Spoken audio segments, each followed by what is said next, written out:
Cette masterclass. Faut que je fasse une photo, c'est un souvenir terrible. Dobar dan svima. Predlažem da se smjestimo i krenemo, kasnimo već malo. I'll move to English if that's fine with everyone, since we have international guests and we have the directors from the cultural institutes, to whom I would ask you to give a warm welcoming applause, first of all, to warm the atmosphere.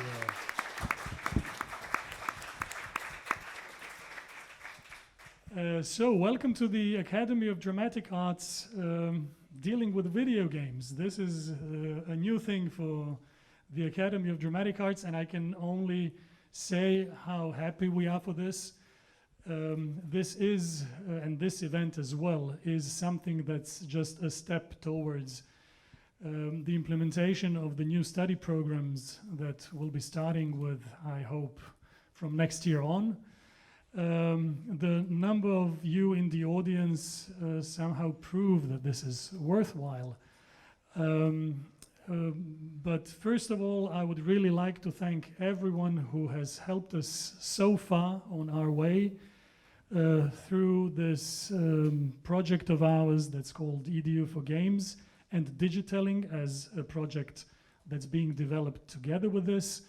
So first of all, big thank you to the cultural institutes that have supported us, the Goethe Institute and the French Institute. I'll give the floor to the directors later on. A big thank you to Zagreb Film Festival for supporting us again throughout the way. To our esteemed guests, Professor Natkin and Mr. Bujar, who've been so helpful throughout all of the process and who will tell you things that they've already told us, which we think that are important to share. Together with the cultural institutes, we've gotten support from the Franco-German Cultural Fund, and that's something that needs to be said, I guess. To sum things up, thank you, thank you, thank you. And please, another applause to everyone who's been so helpful.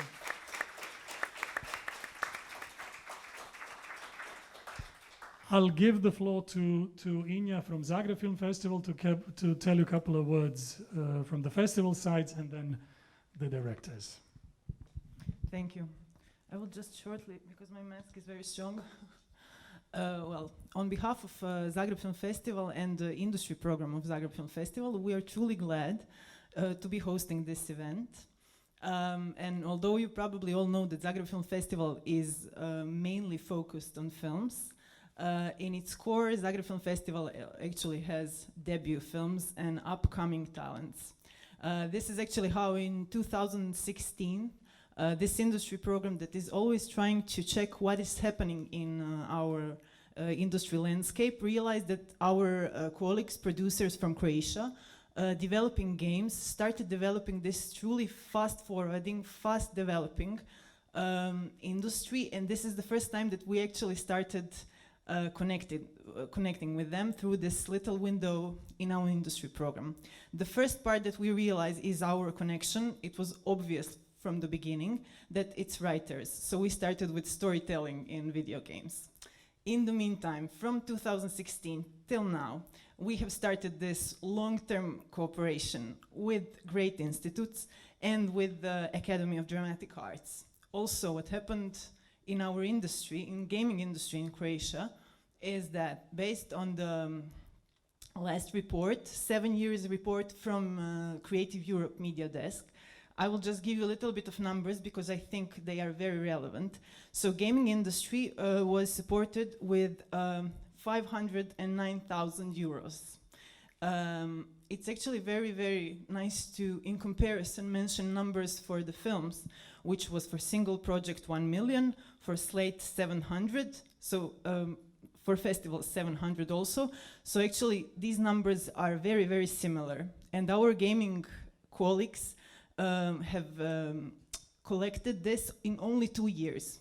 So the filming industry was collecting during the whole time from 2014 to 2020, and gaming producers did this great number in only 2019 and 2012 with 4 games. So we are truly, now to underline it, we are truly, truly happy to have this window and to show what's happening in gaming industry in Croatia. I will now give mic back to the French Institute. I was hoping that Davor will be here with me, but I lost him.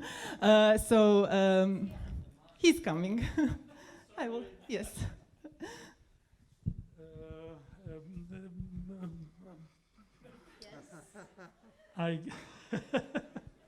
So I give the floor to the director of the French Institute, Estelle Haloumi.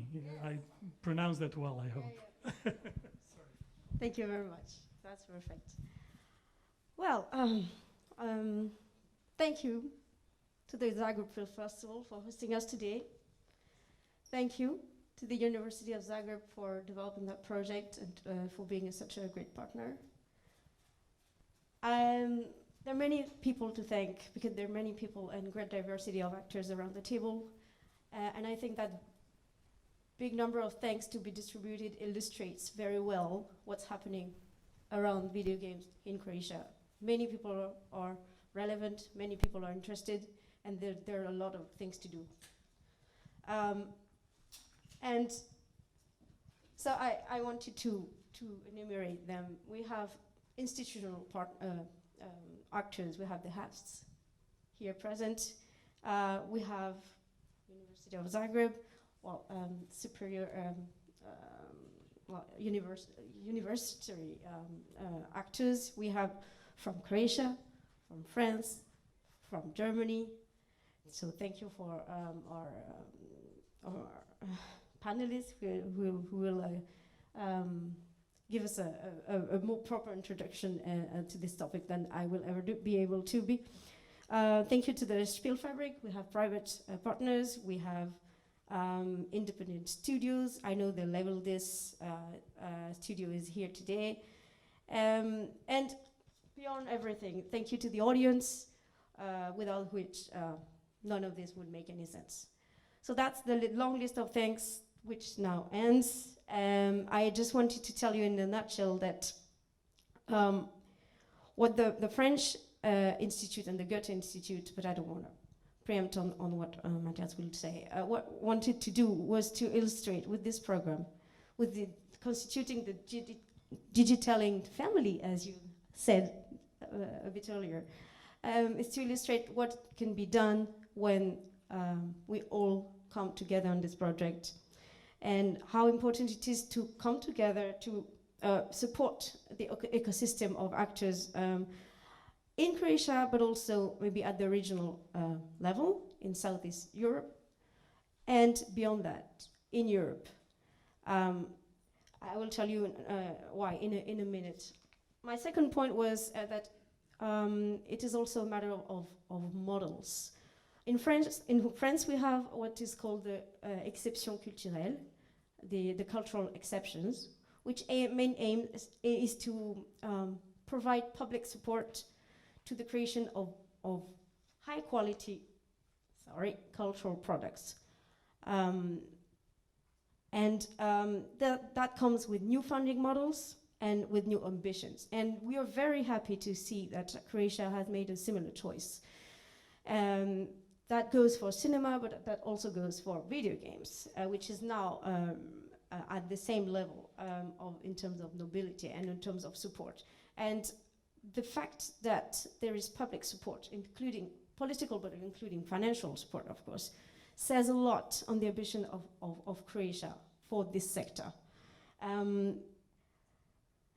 It says that the idea is to, I said, produce high quality content, but also to encourage the creative processes and to really give the artists and the developers the opportunity to express themselves and to put something more into their games that maybe they would be able in a position to without that support.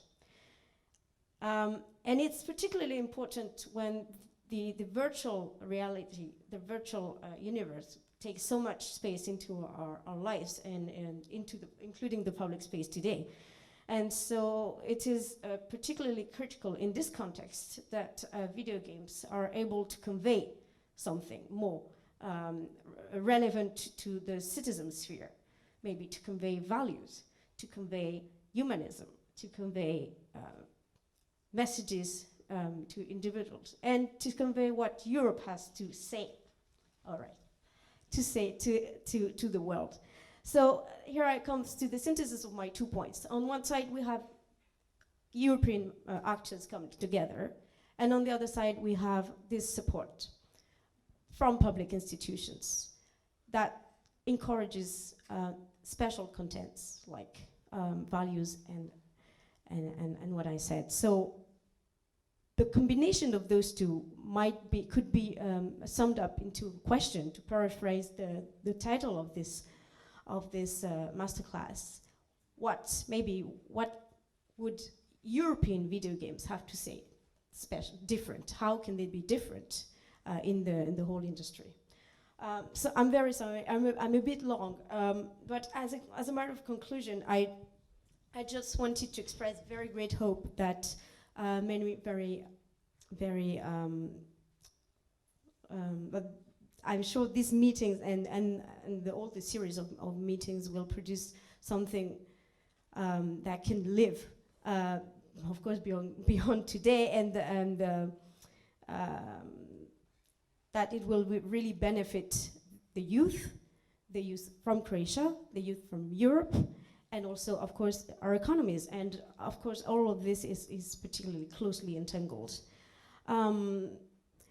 So now that we say that Croatia is really the place to be when it comes to video games now, I hope that the nice perspectives of cooperation that we see today with the Edu for Games program will of course bear fruits very soon, and I have no doubt about it. And in the meantime, I wish you a very fruitful meeting for today, and I know that we will see many great successes emerge from this very soon, because I understand that the Gap game from the label, this studio that I mentioned in the beginning, will come out very soon, and I can't wait for seeing it in practice.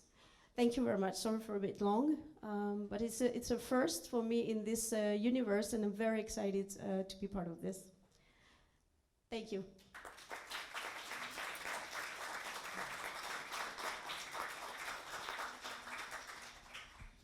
Thank you, and now I give the floor to Matthias Müller-Wiefrig, the director of the Goethe Institute.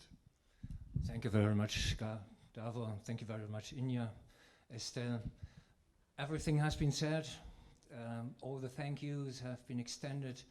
I would just extend one more thank you to Sirjan, who's sitting up there, because he's been part of our project from the very beginning, and I think it's been 5 years ago that we started with this kind of digital strategy and ideas what to do about it.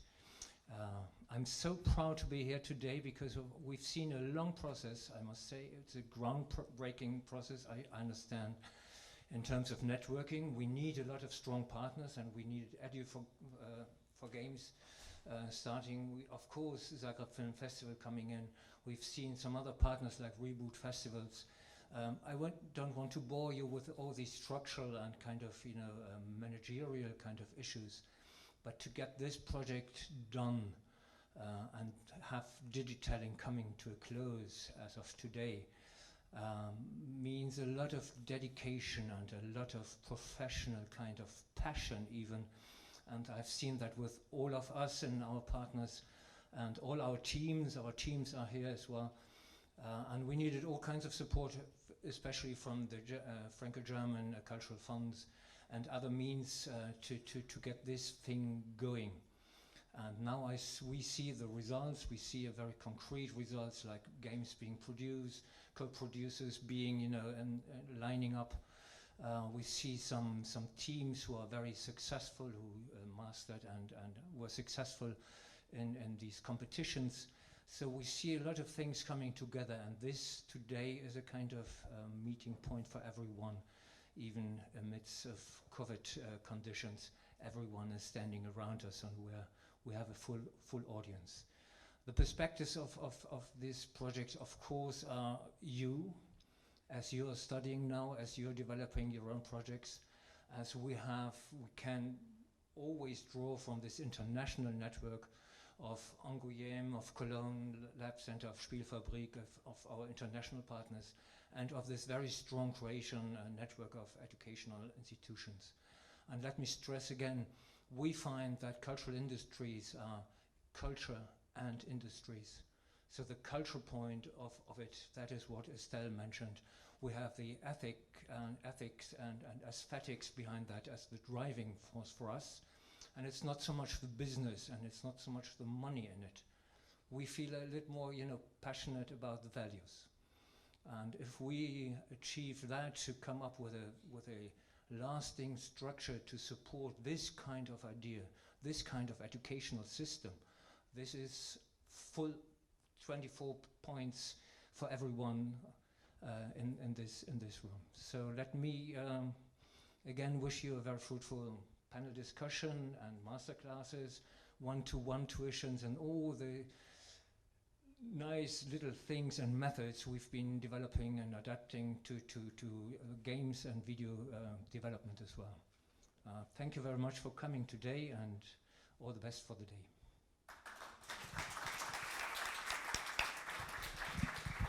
One last but not the least thing, as Estelle said, we do have this digitaling family of ours, and I wanted to finish with that. So from the first day, and we started working together in 2019, so this is the closure of a project that's been on for 2 years now. Srđan was with us, Matthias already presented Srđan, but there are another couple of people without whom the project wouldn't work. A big thank you from the bottom of my heart to Mr. Thomas Schnabel. Is that the Schnabel is the last name? So Thomas Schnabel from the French Institute, without whom I don't know what would happen. Most of the things wouldn't. Hrvoje Riznar was with us from the Goethe Institute. He's now in the Austrian Cultural Forum.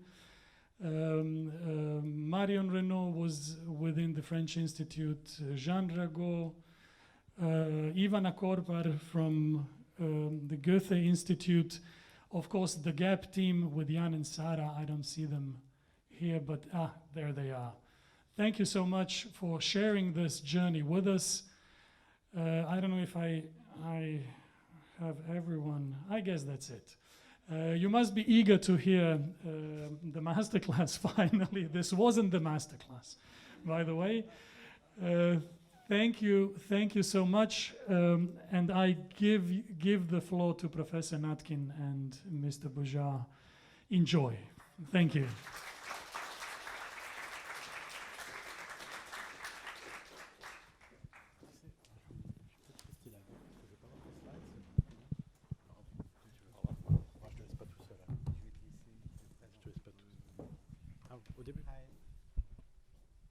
Hello. Do you hear me? That's okay. So hi everybody. My name is Stephane Natkin, and I will talk to you about video games, but I will do this with Thierry. Thierry, make a short introduction. I was professor in a very old institution in France called the Conservatoire National des Arts et Métiers, created during the French Revolution. And I will talk to you, I created the School of Games 20 years ago, and now I'm retired and I'm producing games because retirement is boring. This presentation I will make with Thierry. I let Thierry introduce himself. Yes. So thank you, Stephane, and yes, hello to everyone, and thank you to all the organizers to get us here and doing the program the last year. So that's great. So my name is Thierry Bojar, and I'm a co-founder of Spielfabrik, which is a company I will present later. I'm based in Berlin, in Germany, and I'm very happy to share with Stephane, because it's we'll see, it's good fun to work with him. Thank you, Stephane. Thank you, Thierry. I hope we make a lot of masterclass together. Yes. So, first I make a short presentation of myself. So my main thing I've done in the game industry. It doesn't work. Yeah. The slide? Oh, it's my fault. It's my fault. I told you it will be fun. So you see, we're in the water. It's Engmin. Engmin is located in a place in Angoulême, and it's a part of the Conservatoire National des Arts et Métiers. And we teach since 20 years. This year is the first student degree was 20 years ago. We teach a lot of things which are all related to games.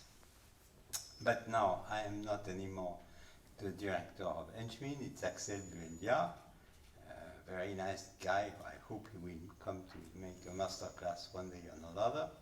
And I decided to produce game because when you have spent 20 years in theory, you go into practice.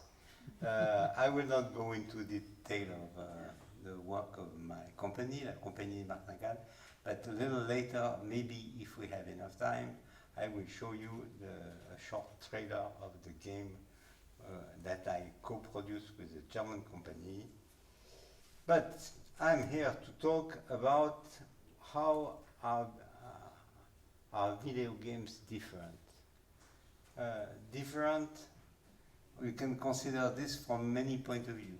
You can consider it from aesthetic and design. You can look to how you produce games and how you produce movie. And you can look to the economy of both sectors. And of course, something which is very interesting for me, but maybe not for you, and I will not have time to, but how you teach how to make games compared to how you teach to make movie. So first, a question to the assembly. From you who are working or studying in the field of games. Let me see. Yeah. We have a few gamers who are working or learning in the general field of audiovisual, and which can be movie or any television series and things. So gamers are in minority in this assembly. Good to know. Good to know. So there are many things which are quite the same. And when I had to define the pedagogy of Engmin, I started from the pedagogy of Fin School, in particular Engmin, because the main thing is that you are producing something for a public and you use the competence of many people having very different skills. But in this presentation, I will look mainly to the difference, and you could look to the things which are the same, but this talk is more about that. So let's start by the beginning, the contents. What is the difference between, from the point of view, aesthetic and design? So we can start from this idea of presence. Presence, from a psychology point of view, is the fact that you forget that you are looking to a movie, reading a book in a virtual world, and it's something which is probably the most important thing. If you still see the theater of the cinema and you don't see the screen, probably there is somewhere a problem. So one of the main things in the art of creating either game or movie is to create the feeling of presence. In the classical media, there are several ways to create this feeling of the other. One of the main one is to play on the dramaturgy. If you are writing a scenario, you know this classical curve of dramaturgy, which showed the intensity of the dramaturgy according to the progression of the time. And the dramaturgy is created through conflict, conflict against nature, against the hero by itself, and all the possible time of conflict. And the way to manage this tension is, I would say, the basic thing that you learn when you are making a movie. Of course, if you're looking some movies of Jean-Luc Godard, it doesn't follow at all this curve. But anyhow, it's a great thing. So, in a book about cinema and Hollywood, but I can't remember the name of the book, I found this interesting question. Is the heart of a narrative, and in particular a movie, an audiovisual narrative, is it to have a good story? Is it to have a character with a complex and interesting relationship? Or is it to have a very complex world, universe? And if you look to the evolution of narrative during the, I would say, at least the 40 or 60 last years, it moved from the first point to the last one. The beginning, if you look, for example, I think three examples. You look the movie of Alfred Hitchcock, Birds. Birds is an incredible story. And of course, it's also a way to transform this story into a movie. It's the shoot, how you manage, but it's an incredible story. If you look to a series like Law and Orders, well, as you see on this image, the main thing which create the importance of the series are the characters. Of course, they made several versions in New York, in San Francisco, in LA, but the original one is based on a set of characters. So the idea of a series is, at the beginning, you find a set of characters, you define some relationship, some conflict, and you create something where you can write a lot of story with all these characters. Every week you can make a new element of the series. But if you look to something like StarCraft, then it's more than, at the beginning you have a story, you have two characters, but now you have version of StarCraft where you have changed all the characters. There is something in the universe of StarCraft, the way it's presented, the way they meet other people. So it's a universe where you can put a lot of characters, and all these characters can make a lot of stories. You will see that the game has started from the last point. Another important thing in writing audiovisual story is that the editing is probably one of the most important things. When you are writing this story, you're weaving in time. You have a set of possible image, a set of possible sounds, and you make some of them disappear, appear. You make a cut at a certain point, and all this, the core of this is the timeline, and the timeline defines what happens at a given time. So, let's now go to games. This is a definition of a famous researcher on game, Jasper Joule. The definition of a game, not in particular in a video game. But on this definition, you see that a game is something which is formal, and it's clear when you are talking about computer games, because the rules are in the computers, where you take decision. The decision has some different consequence. According to the consequence, you win or you lose. You generally can win and lose a lot of something, and it fits in the definition of all the people who have worked on the psychology and the sociology of games.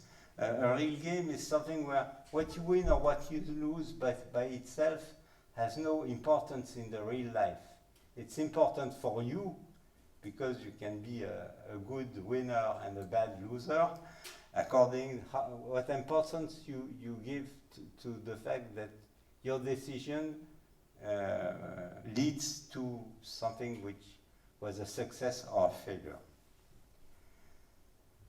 Well, if I look to video games, the first idea is that I take the definition and I add an audiovisual context. You take chess and you make a story about chess. Is it a good definition of video game? It's sure it's not. It's because, of course, from this definition you can say a video game is probably a game where there is at least a universe and maybe a story. And in most of classical board games, you don't have any story. Maybe you have sometime a universe, but you don't have a story. But it's not sufficient to define game. When I started to work on games, there was a big debate about the definition of video games between people called narratologue or narratology and ludology. To make a raw definition of this conflict, the idea of narratologue said a game is a way to tell a story, but it's an interactive story. And the people of ludology, I have two famous French designers. One is clearly somebody who is telling story in his game, and the other take the other point of ludology, where a game is essentially a set of game mechanisms, and the interest of the game is the interest of how are constructed and presented this game mechanism. And there was a lot of debate about this thing, and there are of course some reason to put it like that, the debate, because there are games which are clearly narrative, which are telling story, and you have games which are mainly game loops and game mechanism, but it's probably not. It's from my point of view. It's not the main point of view. I will show you two games. One are narrative games, and it's two games were designed by the student of engineering. And if it works, no. Of course, it's not working. Yeah. بطلع بخلص وانا عساكر اوقات بخلص واحد واثنين واوقات ما بخلص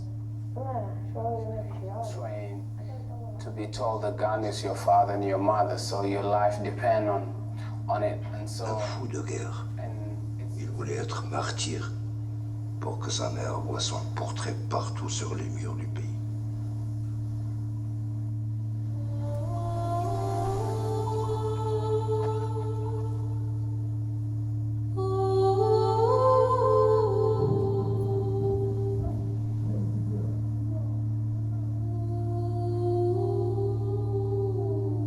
I'll make sure no one ever wants to hug you again. Please, I'll do anything.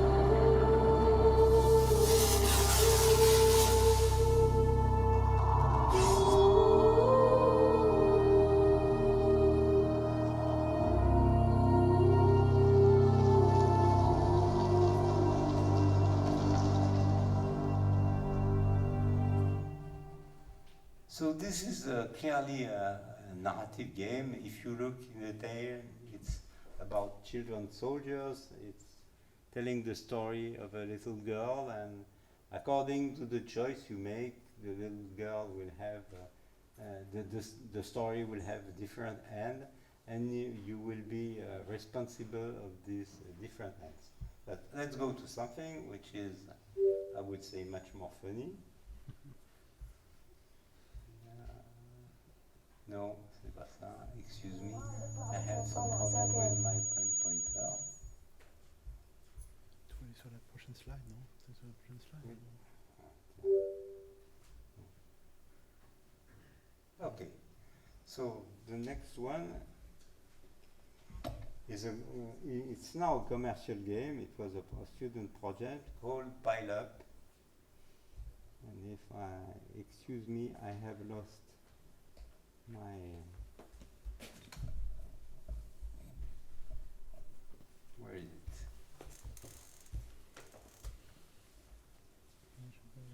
J'ai perdu. Okay, so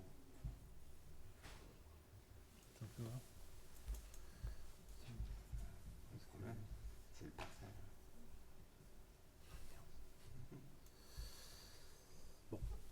Okay, so I will try later to show you Pile Up, but Pile Up is a party game where you have 4 cubes and you manage the 4 cubes and you are jumping and jumping on the other, and it's only a game mechanism. So you see, these are 2 games, and you can say that there are games telling story, games that are based on game mechanism, but probably it's not the heart. To come back to the last point of my comparison, generally a game, when you define a game, you start to make what is called the game design. And the game design is not to write a story. The game design is to describe a universe. Because in a game, you don't control the story. Of course, when you have played the game, there is a narration. You can record the way you play it, and it's become a linear thing, and you have a narration. And when you write the game, you don't know how the player will, where he will go, how he will control the camera, because he's controlling the camera, and what time he will spend in each state. So you have to start with the idea that you create a universe where, we will see later how you will create some possible stories for the player. So the beginning of the game is the definition of a universe. And then after, you can create some characters, and you have the very important character of the game, which is the player's avatar, because in certain games it's the only character that you see. And then after, you can write eventually a good story. You have a lot of games with good story, and other doesn't have a story at all. I have taken 3 examples. If you look to the Ubisoft series of games, Assassin's Creed has a lot of variation, but there are something in common, which is the universe of Assassin's Creed. If you look to a game like Metal Gear Solid, Metal Gear Solid is a famous Japanese game, where the core of the game is one of the characters, Snake, and Kojima, who wrote this game, at a certain time, and it's the avatar of the player, said, "Oh, my character is too interesting, I have to change the camera," so the player at a certain time can look to his own avatar and to this character. And then if you look to a game like Life is Strange is essentially a narration, a narrative story. But in any case, you have to start from the universe. Now, how do you create the equivalent of the tension in a game? The tension, if you think about that, you should think of somebody who is playing chess. The theoretician of games said he's in the magic circle. During the magic circle, the thing that you do playing chess become the rules, the evolution become more important than the real world. It's a way to create presence. You don't think anymore that you are just manipulating some wood pieces. You are in the world of the chess. And this is the core of how you create presence in game. The principles are written very quickly here. You have to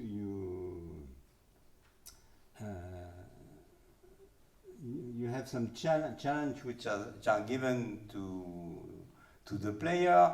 The player is confronted to difficulty, to fail or success to each challenge, and so the conflict is always against the hero, and the player is the hero. And even if he has not a real choice, you have some games where you have the feeling to have a choice, but you don't have a real choice, you are responsible of the success or the failure of the game. So, maybe I will go a little quicker than that. So the people in games don't have the tension curve, but they have what they call the difficulty curve. The difficulty curve is based on this principle. You have a challenge, you present it to the player try, he success, he is very happy because he is a great player. Then you give him a little challenge which is a little more difficult, not too difficult, because if it's too difficult, he may find it's too difficult, but something which is in certain sense better, and then he feels more and more a great player, and it's from this point of view that you increase progressively the presence in the game. You are the one who is controlling a situation, and you are the one who is progressing into the game. The last point is, as I have shown in movie, you are waving in time. When you are writing a game, you are not waving in time, you are waving in space. Here it's an interface of what is called a game engine. In a game engine, you have a map. And to create a story, you will put object on the map, because it's the map where the avatar of the player will progress. And then at the beginning, you say he entered in the map at this point, you put him a little challenge, a small dragon, and he wins against the small dragon. Then he can go in two directions, and in one of the directions he will find a bigger dragon, or in another direction he will find a sword which allows him to fight against other monsters. So you will write a possible story which is a possible evolution in the space with some variation to give him the feeling of freedom, which are more or less important depending on game. But the thing which is important is you don't write a story in the time, you write a story in the space. So to conclude this part, when you look to this process, how you create the feeling of immersion in a game, it's based on the fact that you give challenge and you make the challenge in the way that the player feels that he's becoming more and more important in a way or in another. He is responsible of the end of the game. And this is clearly a difference between a narrative in a game and a narrative, classical audiovisual narrative. So it's an abstract question, I want to say. And if you want to do that, you have to have an idea of what will do the player. You have an idea of his reaction, so you have in your head and more in the computer a model of the player which tries to understand what will be the next action of the player, what is interesting for him and what is not interesting for him. So this concludes my first part, and I have to check. My first part about aesthetic and creation. We could spend much more time on this, but we can move to the second part, to the production process. If we look to the life cycle process in audiovisual, well, it's something which is generally highly dependent of an economic production process. Generally, when you want to make a movie, you start from an idea, we'll come back, and you find the money to make the movie. If you don't find the money, you don't make the movie. It's not always like that, but it's eventually like that. It's like game, you have a lot of people coming from various fields who will work on the project. And something which is quite different than in game, you have no validation phase.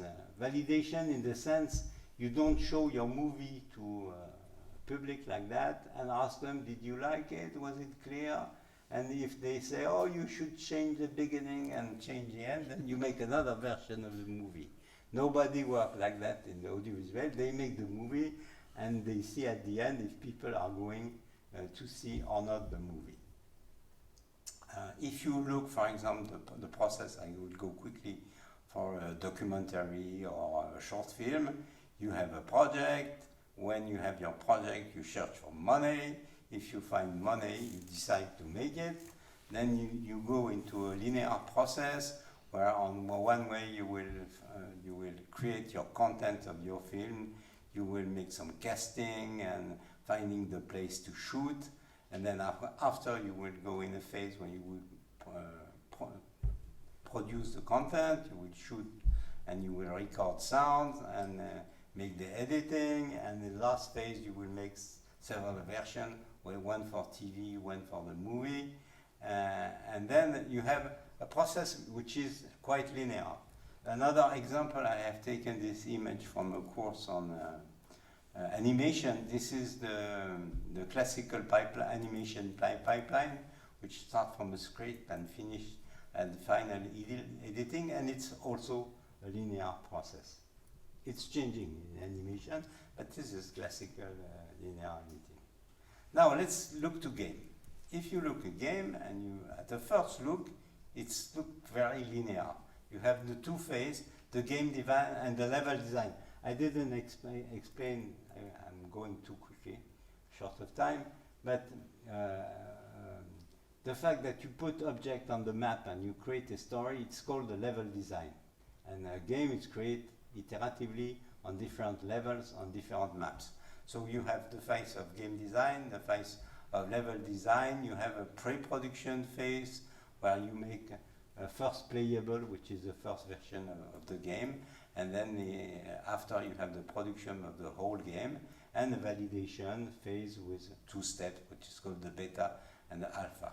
A game can be made by a team of 2 or 3 people with a very few amount of money, or you can spend $1 million euro with a lot of people working during 3 to 4 years.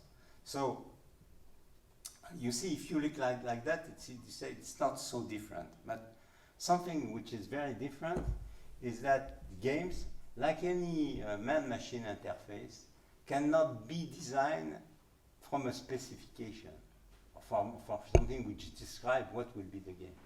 Because when you write a specification, you don't know what will be the reaction of the player. So the only way to cope with this is to work on prototyping. You start from the first version, the first playable, and then you ask to potential players, play the game, and you look what happens. And you say, well, this doesn't work, this is very good, I have to increase it. So you make a second version and a second level of the game. And you iterate like that, and always you have to test the game, and then to create a new version of the game. This is people who are working on process. It's called the spiral model at the beginning, where iteratively you increase your prototype. At the end, you have the game, if you finish. Sometimes it doesn't finish. Also, something which is very important, you may stop at a lot of points. When you see that you cannot cope with all the problems you have, the players doesn't play anymore, then you say, okay, we have spent enough money, we stop. This has been theoretized by people working on process, using what is called agile method. The main one used in game is called Scrum. And Scrum is just, you start, you make a first description of the game, and then you add progressively some things. When it doesn't work, you change a level, and you iterate by what is called sprints, short and long sprints, until you have something which is sufficiently finished to say, okay, this is the game. You make a final test, and then you release the game. So this point of view, which has been always the way you create the game, is increasing, because a game which was originally a product, you had a box, you sell the box, is becoming more and more a service. Online games when you are making something like a massively multiplayer online games, you have a public, you always look what happen, how they think, and you make a new version, a new release, you change things according to what happens during the play. You have some games where you have a version every year, and even between each version you have to change some of the thing. You have some game now which are sent on the basis of a periodic, you have a version every 2 or 3 months. And you have games which are related what happens in the reality, like transmission. So it's not longer only a product, it's a service, a continuous service where you make new release and new version of the game all along the time. So this leads to a continuous life cycle. You lead to first version, and then you update it, and of course, when you look, you have to get the money to make the next version. So you have to sell something directly or indirectly to your players. So you have to track what they are doing, to look what they want, and make and change the game according to what they want. Third part, and we will do it together, the economy. Alors, first, something which is related to the culture of game are what are the people who are famous? Do you know these people? Who don't know these people? Well, you know all these people. Well, you see, it's Alfred Hitchcock. We have seen before. There was a solution in the previous slide for Alfred Hitchcock. We have Woody Allen and Brad Pitt and Angelina Jolie. Now,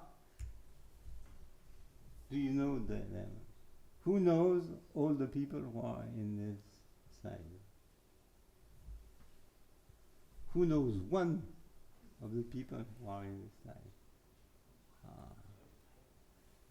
Maybe. Yes, there is one. You see. So, you have the hero, Lara Croft, and Rayman and the Raven Rabbits. On the last slide, you have Patrick Desilets and Jordan McNair, who are great game designers, who are at the origin of very famous games, and Victor Antonov, who is a very famous graphic designer. But you understand that very famous in the field of game has nothing to do as very famous in the field of audiovisual. And this is, I put it in the economy, but probably it's something which is related to the sociology of game. The people who are making games don't want to have heroes. The hero is the producer or the distributor of the game, and not the people who made the game. We will come back about that.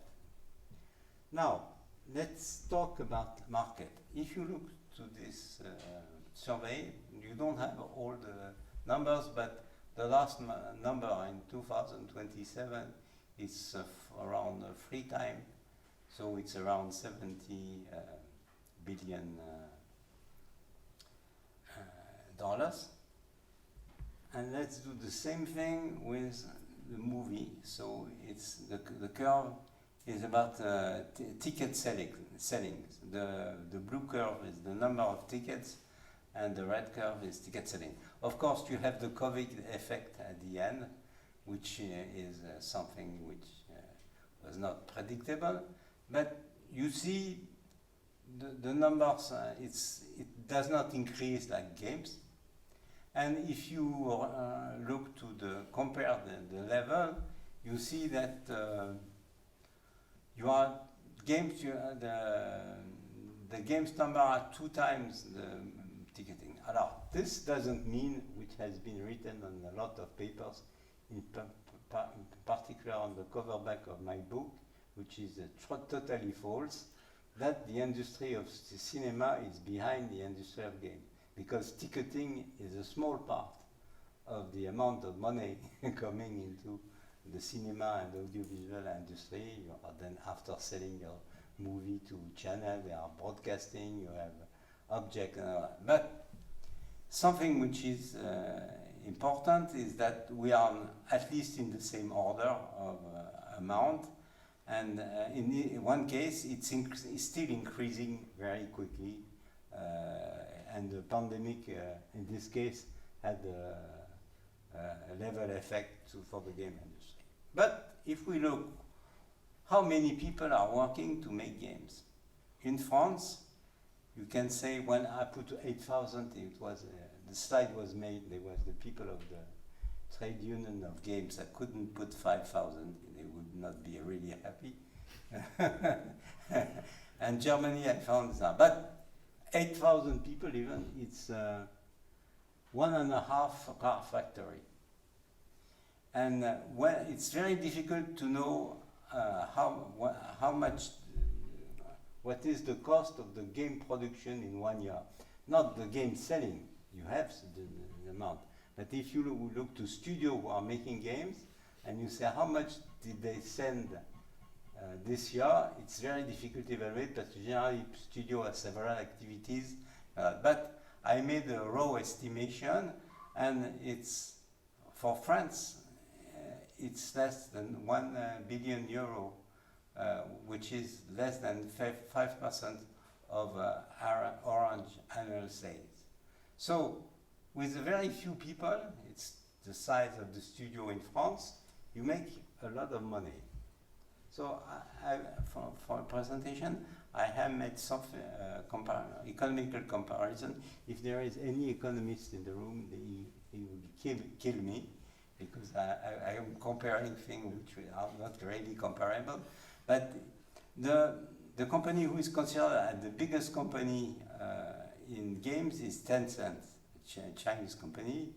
And then you have two companies who are clearly in, at least a part in the game industry, Ubisoft and Tencent. And you have Orange, which is an phone operator, and Vivendi, who is a company in audiovisual fields. You have the number of people employed in each company, and you have the annual turnover. And then you divide, you make a stupid division, you divide the annual turnover by the number of people, and you have the productivity of the people. And you see clearly that the Ubisoft is the best. And Tencent is not far. So of course, I'm counting people who are making very different things, and it's not really important, but you can make this amount of money in games because you have a very high productivity. With the very few people, you make things that you are selling a lot.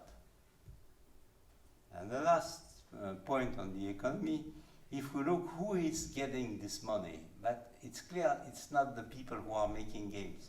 The developers, the studio, have taken the value chain for PC games, and have almost the same values for games on home console. And when the distribution, which is now common, 80% of games are distributed through digital store, then in this case, the main winner is of course the console manufacturer. In the case of PC value chain, it's the aggregator, the social network, etc. So you see, with very few clever people, you make games which represent a lot of money, and the people who are making these games doesn't get a lot of this money. To finish, another thing which is typical to games is the relation to technology. The people in games are living in a world of sound and fury.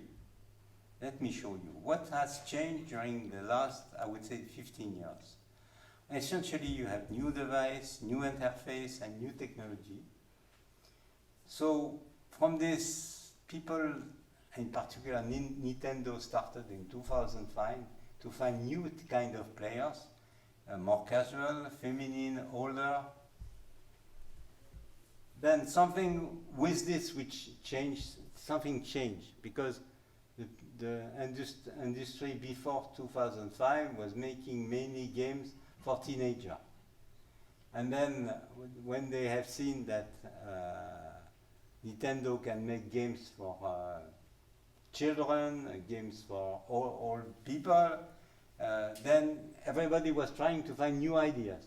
So what is called the independent scene, all the people who are making games not in a big company like Ubisoft, they become very important because everybody was looking to new idea, new way to make games for new public.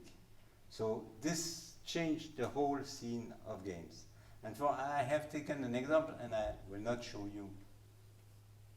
The time is running the video, but Her Story is a game which is only made with video. When you start the game, you are in front of a kind of Google interface, old Google interface from Microsoft 20 years ago, and you type a word, and they suggest to type murder. When you type this word, it appears a set of videos of somebody who is interviewed in you see it in the police during inquiry. And you can look to the videos and then type another new word. A new word will give you another set of videos. Each video is 2 to 5 minutes. And the whole game is to reconstruct the story using the good word and recreating the dramaturgy of the story by an interactive search. You don't have any 3D, it's all made with video, and you have one character, maybe two. If you play the game, you have to find if there is 1 or 2 characters. And this shows you that nobody thought to make a game like that before this period of the rise of the independent scene. Also, people of game are experimenting all the time new economical models, and generally it doesn't work. For example,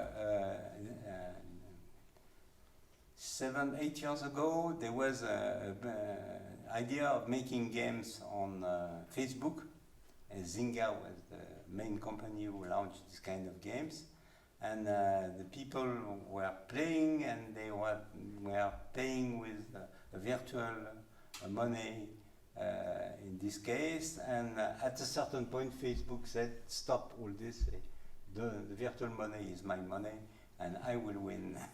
So it stopped the whole process of this kind of game. Also, what having changed when I started in game 20 years ago, 90% of all games were distributed in box. I think now you have the reverse evolution, and also as you are distributing online, the game becomes much more and more a service. Then you had new idea to make marketing. For example, I don't know if you know Candy Crush. Candy Crush is a game for people like me who play in the subway, and then you manage little candy things. From an audiovisual point of view, it's not a chef-d'œuvre, but it makes a lot of money, because when you have worked during a certain time of Candy Crush, what is happening? Okay. It stopped, it say, oh, if you want to play now, you have to pay €3, or you have to wait during 24 hours. So you are in the middle of your candy, you pay the €3. No, they make a lot of money like that. We don't understand really how it works, because there was other games like that who didn't work. And you have all at least heard about Fortnite, who is destroying all our children now, which is a free-to-play game, but it's not so free that it's good. And then now the main operator understand that the distribution of game relies if it's a service, you have to have a continuous way to get some money. So you create a subscription system like the Uplay that Ubisoft created, and of course you can sell games not like a software that you download, but like a streaming service, like the streaming of movie. So this is my game, but it doesn't start.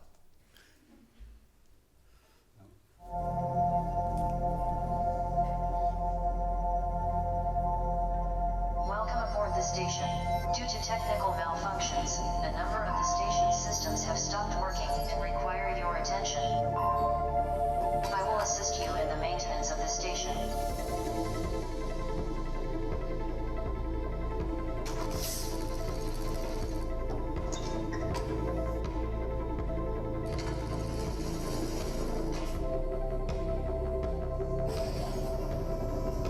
Excellent.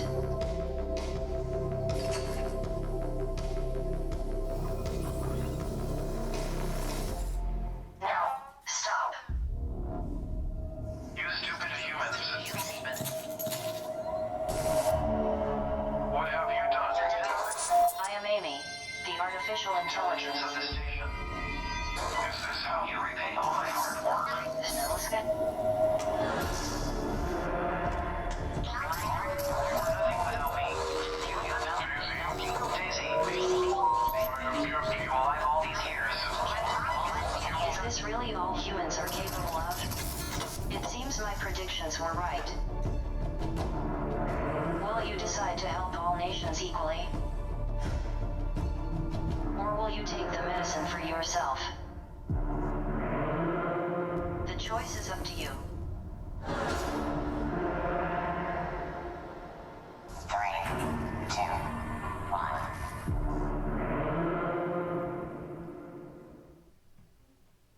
Oh.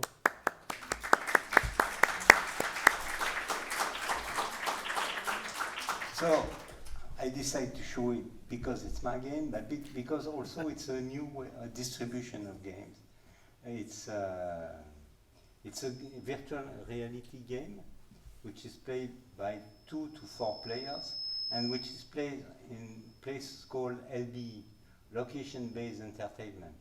It's a place where you pay a ticket and you play during 1 hour, and it's an escape game in the space inspired by 2001 Space Odyssey, and but it's also a new something which is close to cinema. It's also a very new way. So maybe I will leave the. Voilà. I will leave the. Attends, je vais prendre mon ordinateur. Tu vas prendre ton ordinateur. Si je vais des trucs. Okay, and when you look to this, you see that from a point of view there is, I don't know if it's a chance, but a big probability that the next players will be the same that the next players in the movie industry. Because you will create some universe, on the same universe you can make a movie, a series, and a set of games. And you are looking for the same community of people who are interested in this universe. So there is a probability, for Netflix it's not anymore a probability, and for Facebook if they decide to make less metaverse and more game. But it's the players of the two sectors are becoming the same. And I give it to... Non, il faut que je prenne le truc total. Ah. Tu prends le truc total. So, je sais pas si tu veux demander des questions là, encore, Ouais, on demandait après. Attention. Ah, super.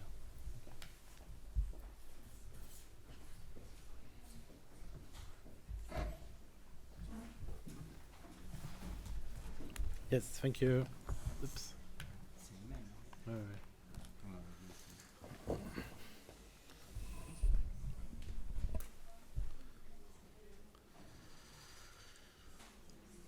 So, Yeah.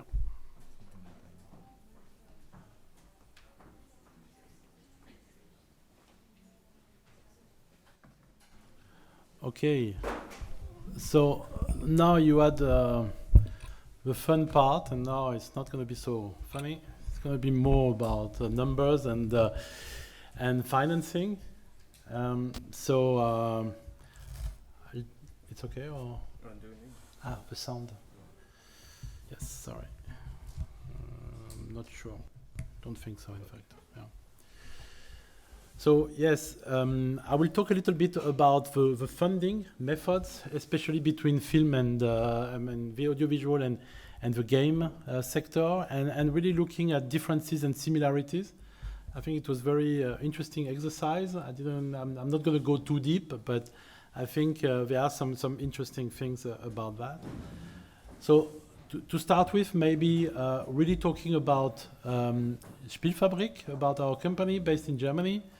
So we are doing three main things. We have an acceleration program. So we help about 10 to 12 studios every year from Europe to, let's say, professionalize, to work on different business improvement. And Stephane is also helping us on that. We are doing different co-production market now. We're doing one across Europe, where Croatia is also has been part for this year, for the first pilot project this year. And we have also done now, we are doing now a new Africa, Europe co-production program as well. So we're bringing African studio with European studios. And then the last thing we started a year ago is to develop a think tank on the financing for the game industry that we do at the European level, even though it's supported by the German government, to understand a little bit how to bring more funding in the sector and to better structure, I would say, the access to public and private funding.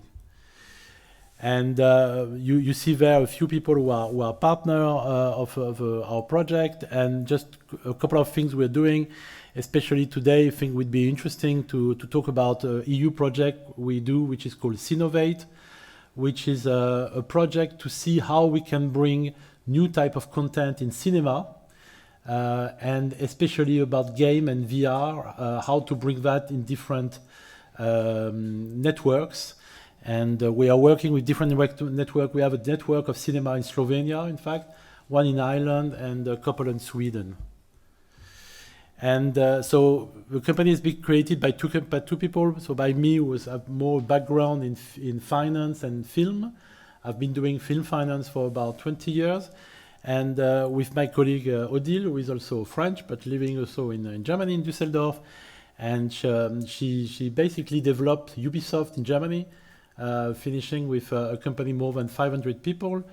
And now she's a professor at Cologne Game Lab, which is also a partner of the project. And co-created this company, Spielfabrik, with me now for the last 5 years. So, I mean, if you're looking at how to fund video games, I mean, there are basically three different sources. You have your time that you put in that, what we call, sweat equity. You have public funding. So some countries are bringing support for prototype and production. I will talk more about that after, but the public funding start to be more and more important in the game sector. And then the last part is, of course, the participation of publisher. So people actually selling your game on the different platform. So they are basically a major financier of the project. But of course, there are a lot of questions about, what is their power, what is their control on the game. And the question is really about negotiating power between publishers and developer. So in the game, the access to distribution is quite easy because, as you know, there are many platforms like the iOS, Google Play, Steam, etc. That are there. But of course, visibility is very, very tough. It's very, very competitive. And it's not because you have your game on a platform that you are going to sell this game. There are many, many games coming. Then another point that is important is that video games are copyright that are intangible assets.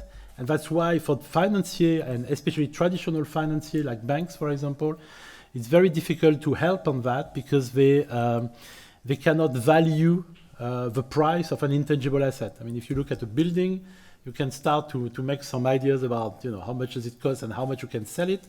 An IP is very, very difficult to value and makes it different from them. So in any case, there is really a strong need to have more investment and funding and cash flow possibilities for growing the European market. So that was for the game sector. And if you look at the film sector, I mean, as you can see, it's very similar. There are different types of financiers as well. So you still have the sweat equity, because of course you have to develop your project. In public funding, I think we can say that there are more public funding in film, especially in Europe. I think most of the European countries, I think the only exception is Sweden, has very small public funding and has no tax credit, but most of the countries now in Europe have very strong public support for film and audiovisual. The same thing, you cannot access normally 50% of the budget. And I would say the difference, and also Stephane talked a lot about it, about the prototype part and the production part, which is very separate in terms of development and production in film, and in game is much more blurred between the two sides. So the funding in Europe is very focusing on production and very little in development. Okay, so that's I think a big difference. In terms of distribution, we are talking about more distribution pre-sales. So distribution companies, sales agent, pre-buying, IP film for certain territories. And so they are the main financier today. So distributors, meaning today, in a more broader sense, platform like Netflix, Amazon, but also the local platform in the different countries. And it's the same situation. But in audiovisual, the distribution access is much more difficult because it's very much on territory by territory, even though this is changing. But access to, for example, cinema, as you know, is very difficult because you have a certain amount of time, like in a broadcaster, this linear programming. And visibility is also, like in game, very, very difficult. I mean, it's very difficult to attract people to come to film, to TV, and because it's very highly competitive. So you need really marketing and developing all this part. It's the same as in film. In game, the valuation is quite difficult to do.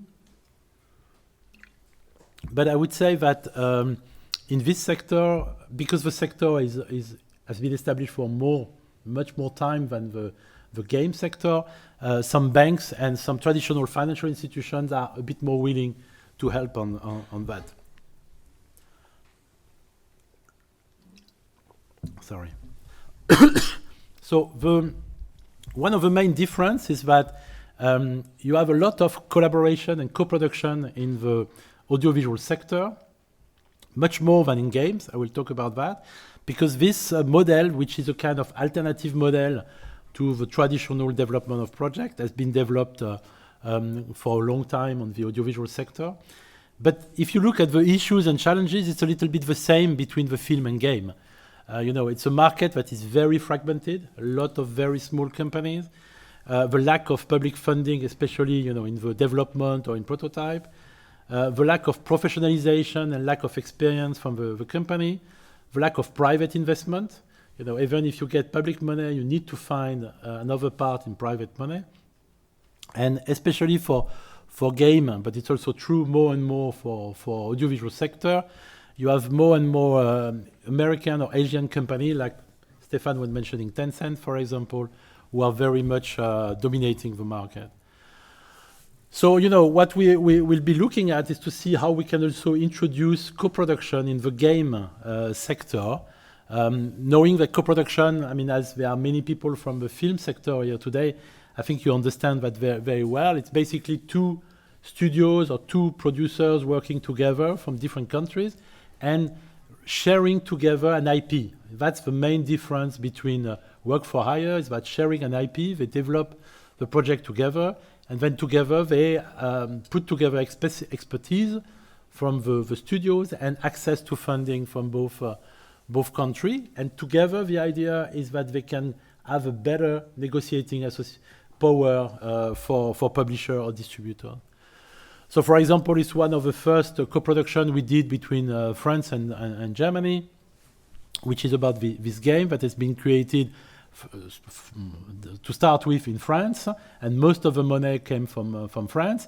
It's been financed by Arte, the French-German broadcaster, and by the CNC, which is the audiovisual center in France.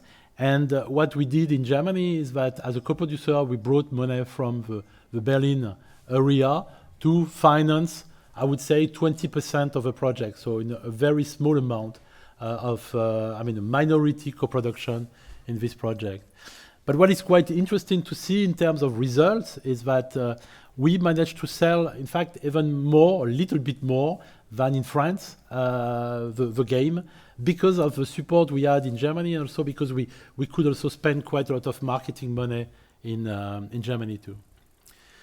So when we look at co-production in Europe between film and game, in film, animation especially, and TV, it's highly used for many years. It's a way to access talent, territory distribution, is to access funding, and in the audiovisual industry, it's quite regulated through treaties between countries, and the European co-production agreement that exists between the whole country. In fact, it's even larger than the EU. And in video game, it just started. I mean, we have started for the last 5 years to develop co-production market. So it's quite new. There are, of course, less public funding, but the distribution is much more global than in film, and it's a different mindset. And today, there's no legal framework for game co-production. In fact, we believe that it's not really, something so important to create a framework, because it has changed. The situation has changed. And it's really possible to do it like that today without any thing. If you look at public funding, that's a study we did. It's quite similar if we look at game and film, in fact. There are different objectives and different strategy. Its objective is to promote the national culture internationally, is to protect local IP, for example, is to develop the economy and to keep ambitious projects. And for that, there are different ways to access to that. And there are different types of funding that you find in film and in game. They are quite similar, even though they are not of the same size. But you have grants, so straight subsidies. You have loans. I mean, for example, in Germany, most of the regional funds are what we call repayable funds, repayable loans. Sorry. So you have to pay back the money if, for example, the project is making some profit. You have some tax credit. So in game, you have only in France today a tax credit, but it's coming now. Italy is going to go for one. Spain is going to do one. Ireland is going to do one. Apparently, there is one in Greece as well. And then equity investment, meaning that more and more public institutions. We have very good example in France about that, like the BPI, the bank, the National Bank, Innovation Bank, for example, or in Belgium, are very active in equity funding. So not just project investment, but company investment as well. And as Stephane was showing before as well, there are different aspects, different phases that money is put for video game, from concept to prototype to production to marketing and distribution. In film, it's focusing mostly on production, as I say, and there's a little bit on marketing and distribution.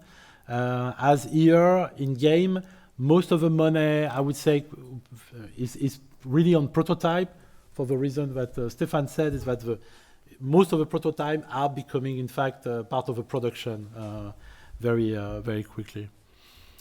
So just to accelerate a little bit, just to give you an idea a bit about where the countries are in terms of public funding in games for the development, in terms of status, I would say. So there are some countries that have been establishing funding for game for a long time and quite a big experience. So it's basically France, Germany, UK, and I would say Finland and Norway.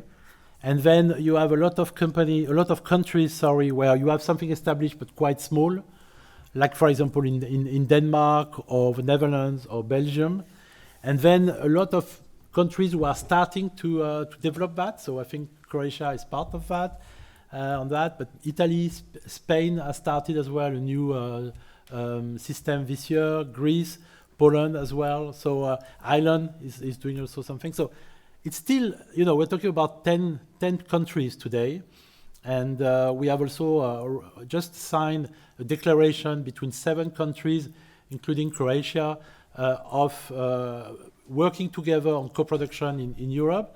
But it starts, and definitely this is growing, and we have more and more requests and questions about how to develop this kind of public funding across Europe.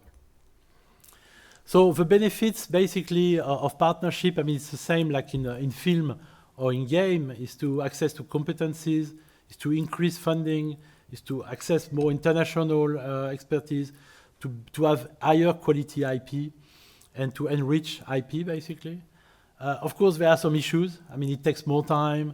There are some potential risk of miscommunication, and of course, administrative layers are quite important as well. I think it's also important to understand the 2 types of funding today. We have the typical project funding, which is content funding, and then the company funding. And the project funding is typical what we get from most of public money. And company funding is more what you get from venture capital company and private investors. Having said that, you have more and more companies, especially private investors, who are interested now to go into projects to start with, and then evolve into investing in company as well once they have invested in a few projects. And as I say, the public funds in terms of equity funding are more and more important today to take part into that. So in terms of private investment between game and film, I think you can see 2 things. In gaming, it's much more diversified than in film. In gaming, it's quite tech-oriented. You have a broad range of investment. Public fund is not predominant for the moment. And so you have a diversity of players. You have, traditional tech companies, like Netflix or Microsoft or Sony, who have been involved in gaming. You have traditional tech VC, so venture capital company who are normally investing just in tech, are starting to invest in game as well. And you have some specialized game funds. So I put a couple like GameSeer and Play Venture, for example, that are really focusing just on game and raise quite a lot of money on that. If you look at the film sector, it's a little bit different. Films are obviously, in terms of business model, based a lot on box office, as Stephane showed, and of course today it's changing with the pandemic, etc. But that's the base of the business model. Animation is much more on broadcasters, co-production, and working with platform. And TV series are basically working with more and more with broadcaster and platforms. But the interesting thing about TV series is that the business model is basically based on subscription on the service, like on Netflix. The question is, will you be on the service and will you get more subscribers if you are on the service or not? So it's all based on what we call subscription and churn. Don't know if you're all familiar with churn. Churn is the number of people leaving a service, so stopping their subscription. So when you talk to Netflix or to talk to most platforms, the discussion is the pricing is done more on the effect, the impact you will have on the subscription and the churn model than anything else. Okay, and in private investment, you have very few players active. So you have specialized film funds. Like for example, IPR.VC in Finland, that is a big financier, or Ingenious in the UK, who is one of the biggest financier of film. They invest billions every year.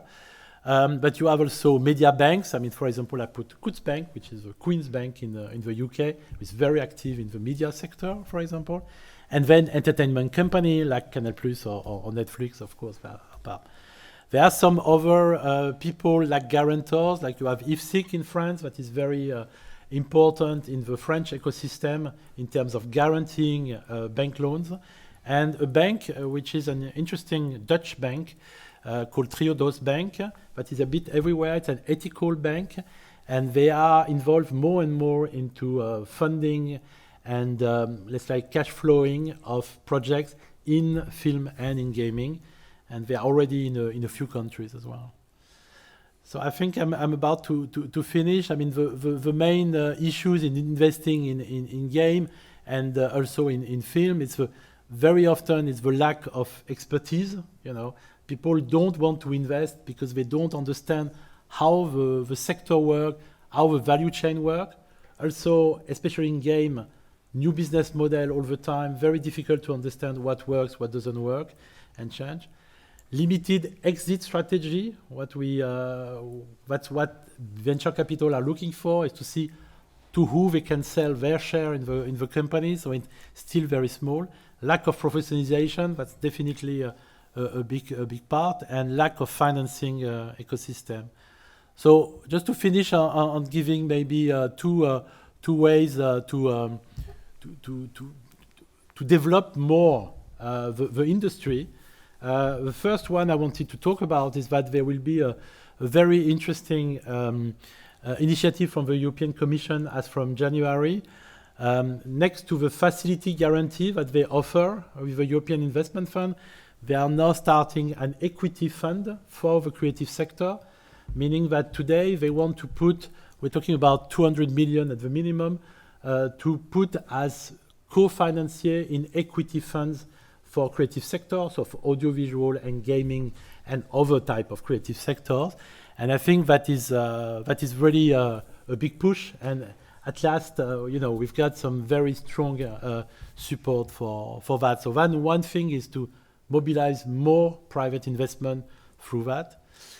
Second thing is about the co-production that we are developing. Just wanted to show you a little bit what we've been developing, starting from France and Germany, and then having Flanders, that's Flanders from Belgium, the second year. And then this year, we were happy to have Croatia, we have Spain, to have Belgium as well, and Spain and France and Germany. And next year, of course, we still want to develop that more. We have no interest from Denmark, from Norway, from Italy as well.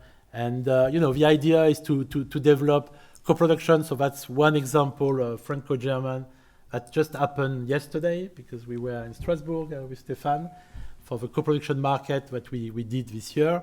And we had 7 companies who developed co-production together. And that's one example of that. And yes, but now we are starting to plan for the next year as well. So we are obviously very interested to have again Croatia and to have maybe more companies from Croatia to participate in the project this year. And in this program, we offer, of course, mentoring to get people to really get prepared for co-production and understanding how it works. So just to finishing and wrapping up on that, basically between film and games. I mean, as you can see, there are a lot of similarities, especially on the public funds. It's smaller today, but it's going to grow in the game sector definitely now. The co-production model is not used much today in video game compared to film and animation. So I think there is room there to develop that.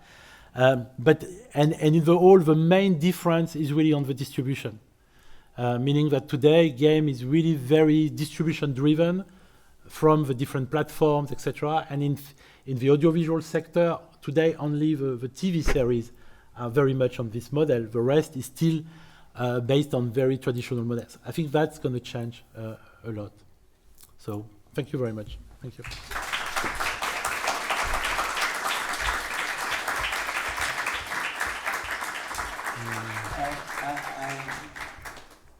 To conclude, I just want to say 2 words. First, if you compare Thierry's presentation and mine, you see that the future of game and probably the future of audiovisual is more and more driven by what we call analytics. The fact that you see that people are stay or going out, why they are staying and what are they are going on. And this is very important, but probably a real danger for creation, which means if you make things only because people like to do that or not to do that, you will not create any more neither a great new series nor great games. Which means that the fact that there is an independent sector, and even Netflix is financing some creative things. The financing should be, another kind of financing should be behind.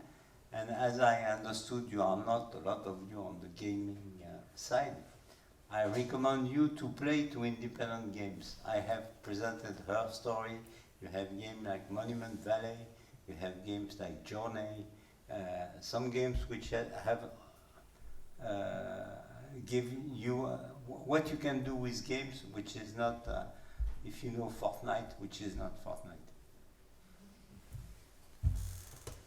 Thank you very much, both. I would actually I came here because I would like us to continue with the panel now, because we are a bit tight with the timing, and not to leave you here for too long, but still to present everything that we planned for today. I would actually like to invite our other panelists for today, which is Chris Marčić, our Havt CEO, Davor Švajc from the Academy of Dramatic Arts, Mario Čelan, he's here from Incubator Pismo, and our moderator for the event, Lucija Pilić, journalist from Netokracija. Can I please invite all of you? Welcome.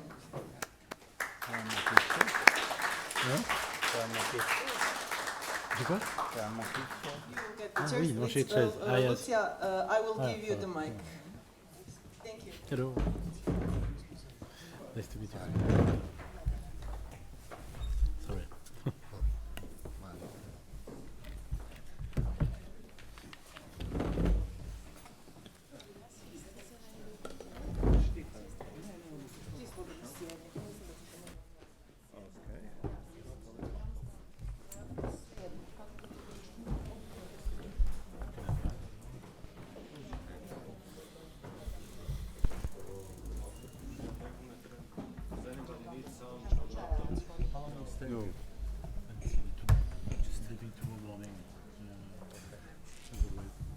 Yeah.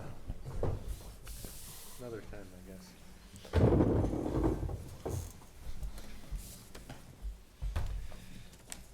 Bonjour.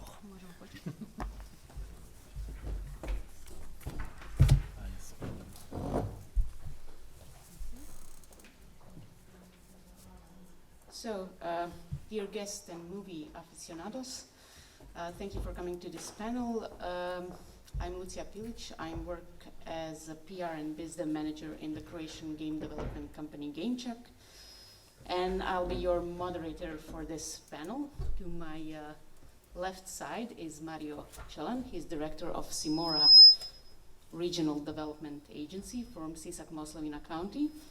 He brought the first European funds to the westernmost Slavonian town of Novska, and he actually demonstrated what is possible with EU funds to make in Croatia.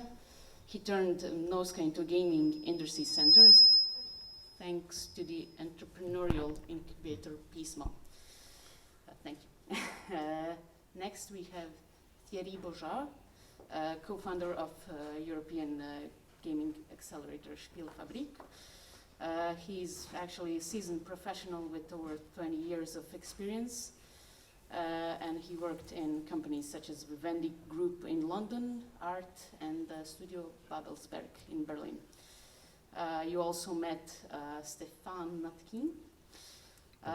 He is Professor Emeritus at the ESNAM, the National Conservatory of Arts and Crafts in Paris, and the founder of the game production company La Compagnie de Martingale. I hope I pronounced all of this well.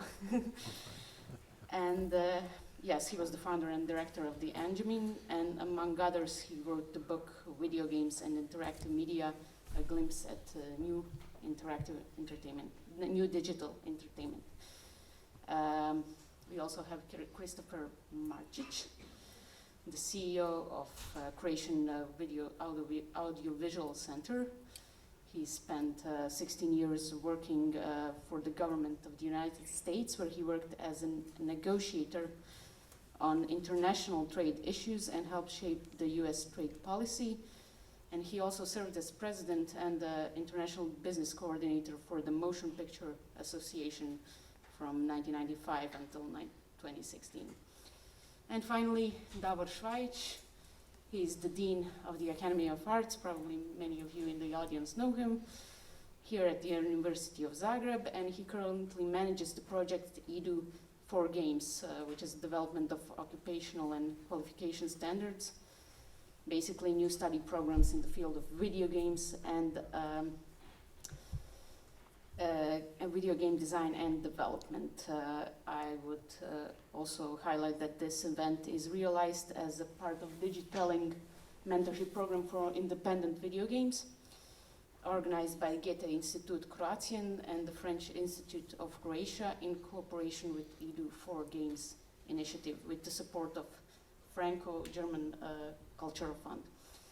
So I would just like to continue from what we heard in this masterclass workshop and ask Thierry Bourgeat what are the similarities and differences between the two industries. We heard about financing. What are the similarities and differences, in your opinion, about audience demographics?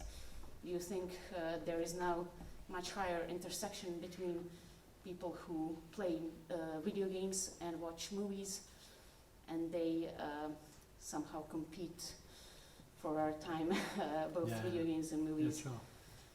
Yes, I mean, definitely, I think, we're talking about the same audience. Everybody is trying to get the same people to watch their movie or play with their games or listen to music. So it's it's the same amount of time. I don't know, is it okay like that? So yes, I mean, it's the same people. The question is, as I say, it's very much based on distribution today. So which device or how do you experience content? And I mean, we're back to the cinema thing. Today the young people, do they go to the cinema? Well, less than before. Of course, there was the pandemic, but today they are more on that thing, and they decide between a few apps. Okay, I'm going to watch Netflix. I'm going to listen to Spotify. I'm going to play a game on the platform. So it's really about that. So it's basically the battle for the same people, I would say. But the question is, how do we attract? That's why I put a big emphasis on the visibility point, because that's really where it is. Today, I think production is not really an issue for me. I mean, of course, to produce, you need specialists, you need professionals to do that. But there are many tools. It's easier the question is at the beginning, what sort of story? How do you want to develop the story? And what is the story that will attract people? And then how do you reach people? And one of the big difference between game and audiovisual, I would say, is a lot about the community building. In game, you can, because of this interaction, because of this iteration that Stephane was talking about, you can build community along the way. As in audiovisual sector, like Stephane said, you are creating a script, A to Z, and then you ask someone to direct it from A to Z, and then you show it to the audience, and they like it or they don't like it, and it's a very different approach than that. So it's really about distribution and access to content. I think that is difference. But otherwise, the production, I would say, is of course it's different things, but it's not for me. It's not anymore the issue. Do you also share some ethical concerns that Stephane mentioned regarding the production of audiovisual content? So games are community-driven because there has to be some kind of game flow. That concept doesn't really exists in movies. We can watch movies because they are linear, but some people cannot achieve some kind of skills. So there has to be a game flow, there has to be a customers and consumer feedback. But nowadays, movies and games are both data-driven from the point of creation. So do you think that is the problem or might become problem for audiovisual media? I mean, yeah, I understand the concern. I mean, of course, it's a lot of things are data-driven now. And as I explained, for the platform, it's really about, the subscription model. But at the same time, you see today more and more different types of platform and more niche platform that have never been so successful than before, because they are not trying to compete with the Netflix and Amazon, but they are trying to compete on short film, on specific documentaries, etc. So it's the same model. So it's analytics for each one, but there are many different types of platforms. And I think, of course, there's some kind of danger, but I think the producers and developers are not stupid, and they are thinking about that, but they have to think about audience, and they have to think they cannot pitch a short film to Netflix. I mean, in fact, I think they are also doing short film, but you see what I mean. It's you have to look at who is the audience, who could be the interesting platform, and pitch the right project for them that will make them bigger. So again, to have more subscribers. So I think it's still something interesting, and definitely in Europe, I think people understand that, and they are working very, very strongly on that, definitely. Okay, and do you think that it is maybe easier to start in video games in the sense that, a lot of people in US, for example, don't want to watch French or German or Croatian movie with Croatian dub or French dub. They want to only listen to English language, etc.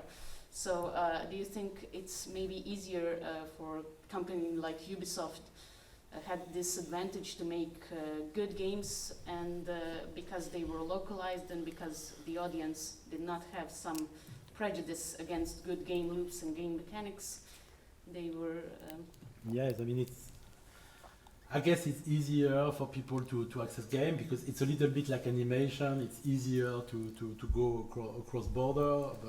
Also, the localization effect or impact is much better in game than in other things, because of course the story is still there, but it's presented in a different way. So yes, it's maybe more accessible, but at the same time, even though you have a lot of audiovisual, you have even more games. So the number is even the competition is even higher. So I think it's very difficult.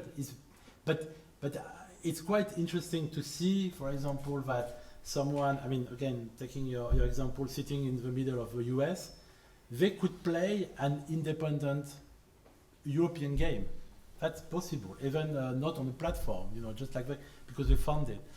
For film, it will be much more difficult for them to access it, to find it, because also for territory rights, etc., it will be very difficult to find it, the language issue, etc. So yes, it's possible, and I think that's the chance as well for game developers, is that and self-publishing, etc., that people, at the end, they don't care. I think if it's on Steam or if it's on iOS, what they want is an interesting game to get and to like it. So I think that's a good chance.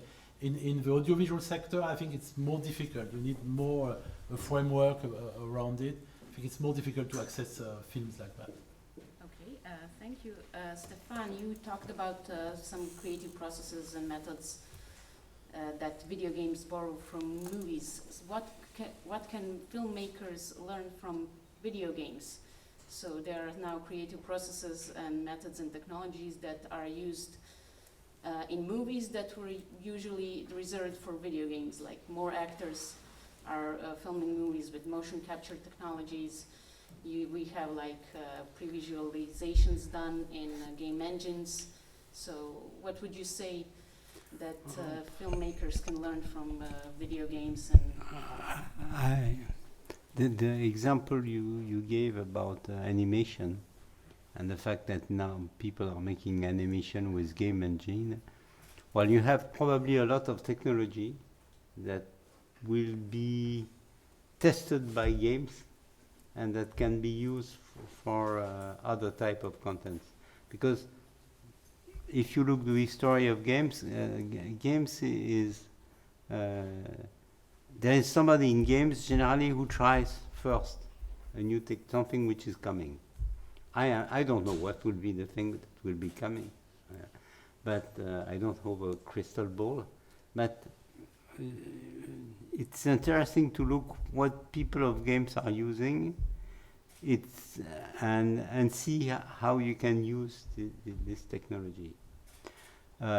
If you look to the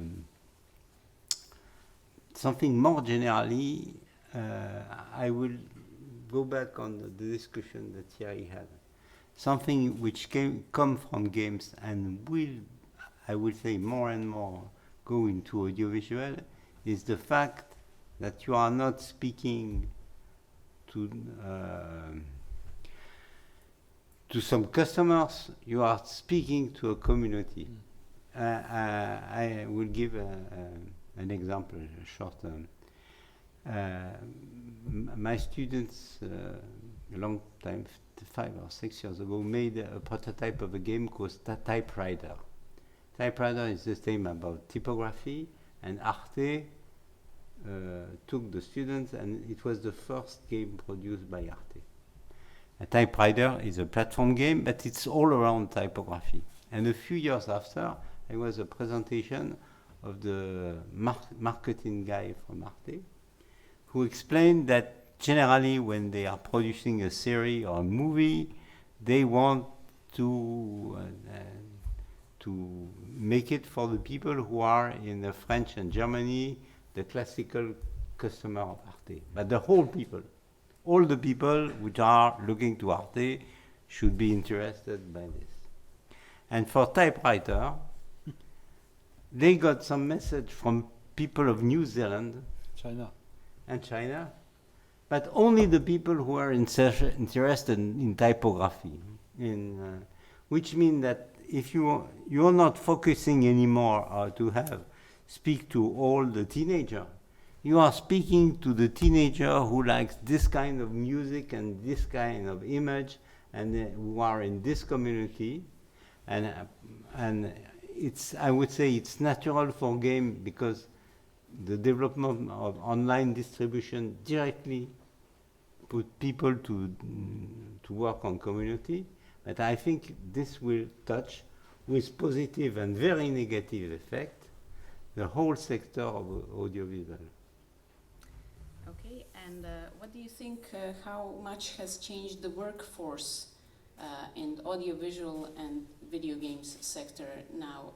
For example, new students who are making games are probably learning some aspects of audiovisual expressions, and they need to make for game. They usually have cutscenes, so they need to be acquainted with storyboarding, with classical animation, with classical storytelling. So also, as I mentioned, actors are now just getting accustomed to the motion capture technologies. So what is the intersection in the workforce between these two? I don't know for students in audiovisual, but for students of game, they should have an introduction to all the things that you make in audiovisual. In particular, to understand what you can't do without a specialist. If you look in games, dialogues, poorer dialogues than most of the dialogues in the game is terrible. Because game designer thinks that they are able to write dialogue. Writing a dialogue is really a very difficult thing. So, to come back to your question, I think that in both sectors, if you see the technical sector, I think that somebody who is making animation and who will not know how to make an animation on Unreal or Unity, in a few years it will have really some problems. So you have technical aspects, and but also as you are making, I show you just the beginning of her story. Her story is made by a game designer with a technology which is based on video and direction of actor, and writing dialogues and monologues in this case, and things like that. So it's a game, because you have to play, you have to make some decision, you are one of the actors of the story, but in terms of knowledge, to make that, you need to make a film school, not a game school. Thank you. So now I would like to ask Davor, how are traditional professions such as acting and screenwriting or directing within audiovisual industries in Croatia changing nowadays to respond to the needs of video game industry and other sectors that might find them useful? So there's been a lot of students, artists that just, went from graphic designers to artists in gaming because they found that this was really, really profitable industry for them. So how are actors and other traditional industry editors, are they even aware of shared opportunities that video game industries and other give them in this context? Well, yeah, thank you, Lucia. I'd say most of them are. Of course, nowadays, all the people who are involved in audiovisual industry do have an opportunity to work within the audiovisual industry because the amount of things that are being produced is so vast. I mean, you do have an explosion of productions going on in the whole of the audiovisual sector. I would say it's a matter of personal interest and personal preference. We do have, especially younger audiovisual professionals who are moving from the film and television industry into gaming because it's of their personal interest. And of course they are skilled to do so in certain capacities. Something that I think is interesting to stress is that, as Stephane said, yes, there is definitely space, for example, for screenwriters in the gaming industry. It is so with sound designers. It is so, as you said, with the editors.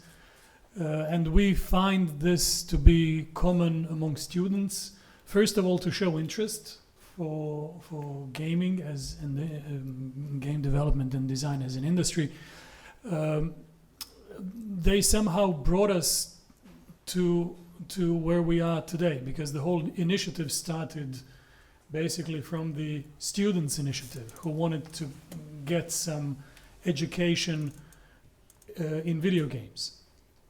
I'm joking that we resisted for years, and then they finally made the push and broke the whole barrier, and the flood just came with it. So the initiative that we are pursuing nowadays is basically something that came from the students, from their interest, and the EDU for Games, even though we are developing new study programs, is looking into actually intertwining, so merging let's call them old study programs in film, with the new study programs that we are developing in video games. So the curriculum at the ADO is already updated with some new methods, some new books, some new experiences that... Well, of course, not necessarily for video games. This is something we're doing. And I was telling Stephane earlier on, we do have within the piloting of the study program that's taking place now, we do have a practice of students who are actually studying sound design in our sound design department. They came on board the teams that are in the piloting program, and they became part of the video game teams, and they're doing sound design for video games that are being developed. So the whole thing is in the process, both the development of new study programs and the inclusion or development, the updates of the study programs that are already in place. Do you maybe have some? Were you approached by older students who have now graduated and are making movies for 10, 12, 20 years, and they come to you and say, Stop you know, it! Stop it! It's enough. No, No games. It's a film school. I was meaning to ask the opposite. Do they approach and do they, you know, ask you, well, how can I make this? I don't know anything about this. This didn't exist when I attended the ADO. Yeah, we have another another project, but next time we'll speak about it. That's actually dealing with something that's called virtual production. And that is the application of game engines that are producing virtual environments for film. The people who are our former students or alumni, they're interested to get that kind of a knowledge, and we do have a project that's actually covering that. So experimenting with the application and working with game engines as part of the production design for film. So yes, the answer would be yes. So Chris, what is the Croatian Audiovisual Center doing to facilitate and foster the cooperation between the two sectors? Right, thanks. Yeah, I think in the first instance, the choice was made by our legislators and by our legislation. As Estelle was saying earlier, I think in her introductory remarks, there are choices that countries can make. We chose to classify the gaming sector alongside within the audiovisual law, let's say, and that kind of makes a series of choices about the way in which we're going, which includes public support, public financing support, also for the gaming sector. That's a choice that we didn't have to make. It was a choice we made consciously as a country. I think the idea is to bring the two communities, and they do coexist separately by and large in their own worlds, more together. And I, at the moment, am sort of in the middle, hearing a set of stories from one side, a set of stories from another. They'll be coming together in our internal processes, deliberations, competition for resources, which ultimately is there and is already manifesting itself. For the gaming sector, why so little funding for gaming? We could make the miracle of the fish and bread, or whatever it's called. I forget. It's been a long time since I did the biblical stories, but basically, you know, we can do that miracle. We can translate your money into much more money and more money because we have big audiences. On the other hand, the audiovisual sector is looking at this saying, yeah, why do they need any public support for what they do? It's a sector that's dynamic. It grows on its own. There are lots of big companies out there. So, you know, it's a question of bringing together those worlds and having them see that there are mutual interests there, and that the fact that, I mean, I saw this in part with with the Hollywood studios. Sony and Sony really didn't manage to make that work for a long, long time. You had Sony Hard, Sony Pictures, and the gaming sector, and creating that synergy within the same company was something that they continued to strive for as recently as 3 years ago. I heard in, I think, St. Petersburg at a conference that they finally appointed somebody to sit over all of their content, including the gaming, to try to make it work for each other. Because it's tempting to look at games, including for our Croatian developers and the audiences they have, and say, wow, you know, those are numbers that we would like to see for our films and for our audiovisual works. But making that, translating is not easy, and I see that as one of the challenges that we have on the audiovisual side, bringing what we make closer to the audiences, and maybe there's something there. Maybe the gaming side will inspire the audiovisual side as well. So how would you actually present it to Croatian filmmakers? What would you say would be the opportunities, the advantages of harvesting the power of convergence of media.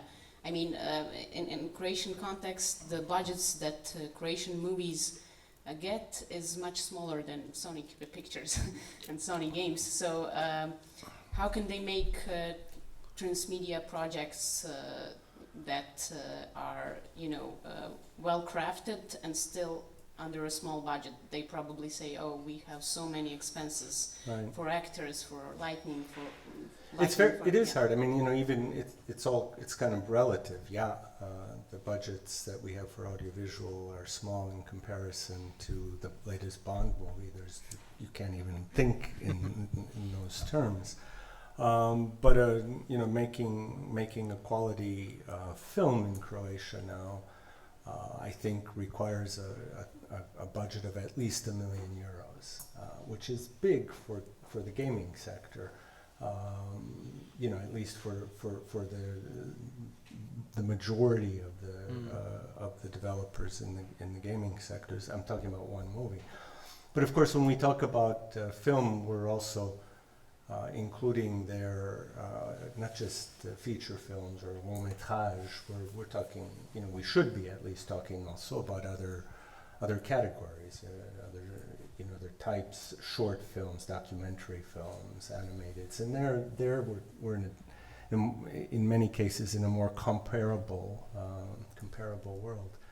So the possibilities, I think, for the film audiovisual sector are to take a look at what is being done on the gaming side in terms of use of technology, and I also think in terms of generating a public. While I don't think we need to be slaves to having a public, I do think there is a point to bringing closer to the public what we create, and that there is a certain responsibility, even or maybe especially when we're using public resources, to also make sure that there is some public awareness of what we do. And I think on the gaming side that comes more naturally. So now there's public funds will be granted to from hubs to game designers and game developers. So what will you be, you know, what will be, in your opinion, most interesting project that you will fund? What will you look at the projects that will apply? Well, I think that as a public institution whose mandate is focused on culture and creating, the cultural basis that we need in our society, there would be, we hope, some development in the gaming sector that goes in the direction of the cultural mission that we have as an institution. That could be drawing on history, that could be educationally oriented, language oriented, but in any event, we hope that the funding that's given will also promote our culture, our cultural diversity. I think through games there is an opportunity to do that. We also are hoping not to create dependencies on public funding. I look at this as seed money that I hope will develop and enable young talent to emerge, but it's not meant to be, in my mind at least, it will not have served its purpose if it merely creates a series of dependent entities who wait for another royalty to come in from government. It hopefully will stimulate creativity. Okay, so on the other hand, we'd have Simora, who is which is the business incubator for gaming in Novska. What are you doing, to connect to movie industry in Croatia? So how do you attract people from movie industry? So we are now here because connection. So as you know, we want to become a center of gaming industry of Republic of Croatia. So till now we got almost €4 million for business incubator in Novska. You know where is Novska, of course. It's a small village south of Zagreb. Now we have 2 buildings and 65 startups in our incubator. All of them make video games. So, except that, we also have a 1 million euros equipment which can use in film industry. So we have a motion capture studio, we have photogrammetry, so we have a lot of equipment which you can use. So I invite you to come to us and Zrinka will help us. So there was this example of animation company coming to you because they are going to make a game, and they got also support from you, financial support, not just technology, not just motion capture. And yes, we have an ecosystem in few steps, and after our education, which is 6 months every day, 8 hours per day. After that, you can give around 20,000 euros per startups. So because that we have a 65 company in our incubator. So we want to make one circle for starting till become unicorn. you're already famous in the Croatian game dev industry, so why did you turn to movie industry? You didn't have to do this, but you did this. Why? No, we don't become a big player in film industry. We want just connect our startups in video gaming with you. If you need any expert, we have an expert in Unity, in Blender, so we have a technician there who knows work with all that equipment. Our mission is connection, our startups and big players from film industry, so we don't want be in film industry in this way. Okay, so Thierry, you probably, the French audiovisual industry and gaming industry probably faced some of the challenges that we are now encountering in Croatia. When did filmmakers and game makers started collaborating, talking to each other? I mean, you've been in both industries. One day, so yeah.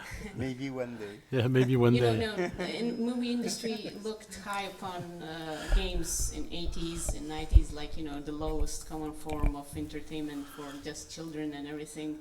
So when did it become a reality for, filmmakers and game makers to talk to each other about IPs, about collaborating? Okay. I mean, they don't talk to each other. For the moment, I mean, I think, let's say, more traditional filmmakers do that, but a lot of people, especially in animation, or people doing, let's say, more digital project, of course, they are coming they are interested in games and they have some discussion, but there's no real proper meeting between, I would say, movie professionals and game developers.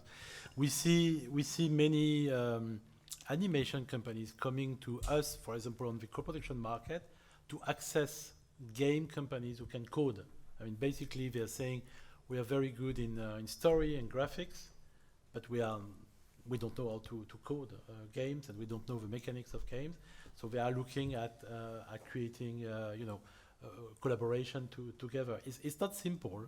I mean, I think there are a lot of attempts. We see at the moment we don't see so much success about it. We have a few starting to have good example now. Starting, for example, in Berlin, we have a big animation company who is starting a game company, and I think that could grow. But otherwise, I mean, really, this film and gaming coming together, it's still to be done, I would say. I mean, Ubisoft had this really popular movie, Werewolves Within, last year, based on a game. Then they had, like Prince of Persia movie, which is but Hollywood. It's a little bit the other way around.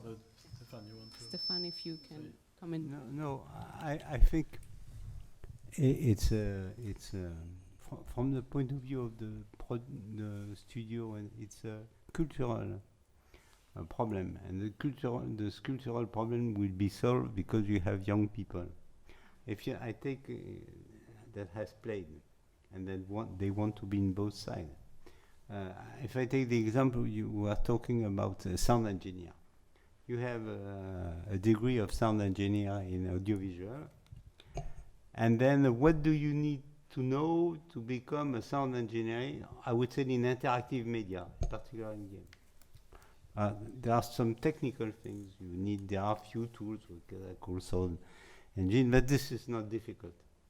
The thing difficult is to understand that you are not managing the sound in the same way. If you are in a movie, you have a sound on your back off screen, then this is just to make you the continuity of the space or to tell you that an event is coming.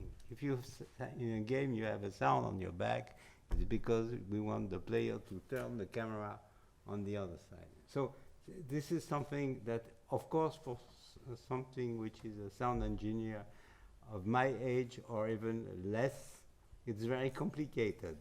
But for a sound engineer who is 25 and who is playing and looking to screen, he understands what he can do with sounds in both stages. So he needs just to know what is wise and 1, 2, or 3 things which make.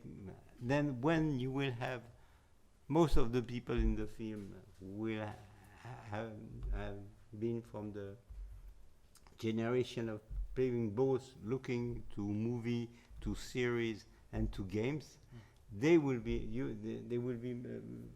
much less problem. The people will naturally talk, and even they will have their life as professional. 3 months I work on a movie, then 3 months I work on a game, and there will be no real separation, at least at the people level. After you have the financial level.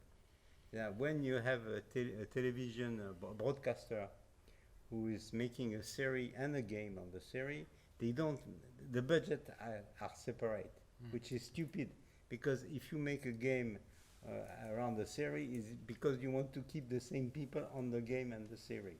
So you should have a global budget for the whole media effort. But this is another thing, because each one in broadcaster has his own budget and don't want to share his budget with the one who is in the door just on the right or the left. Yes. So there are still many challenges in France, even though you had, like France is not education. perfect, No, but I mean it's a bit everywhere. That I think it's still separated, but I think Stephane has a point. They are the new generation will change that. I think the tools are more and more used on that. In terms of finance, is also right. I mean, today when you talk to financier, it's really a lot of what we call silo financing. So it's either you finance a game or you finance a film. A lot of time at the moment, it's more like a game. It's like a marketing tool for the film, which doesn't work. It's still difficult, but it's changing slowly. But it will take a lot of time. I think the change will come more from the audience again, and about this community thing. I mean, for example, in TV series, you start seeing communities. I mean, you have people following really TV series and developing communities. And TV series, a little bit like game, it's a bit interactive as well.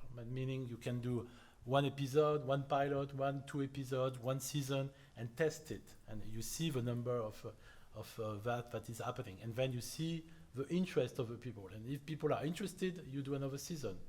If they are not interested, you stop. I mean, so if there is some, and so it's building community on that. I mean, for example, in France, we have an app which is now going in other countries, which is called Beta Series. And Beta Series is a mobile app that you can use to plan the watching of TV series. Okay, it's got, don't laugh, it's got 5 million subscribers, in Europe today. And why? I mean, one thing is planning. Okay, that sounds a bit funny, but okay, some people want that.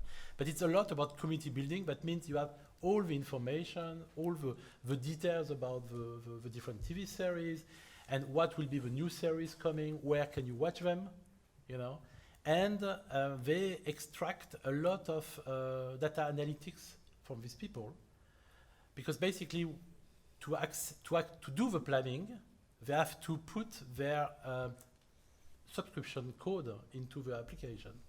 So people know exactly when they are starting to watch a film on Netflix, a series on Netflix, and they know exactly how long they stay. So maybe they stay just 10 minutes and then stop and don't go to so you have a lot of things. So back to this data analytics. So, but it's, I think it's going to happen a lot of things like that.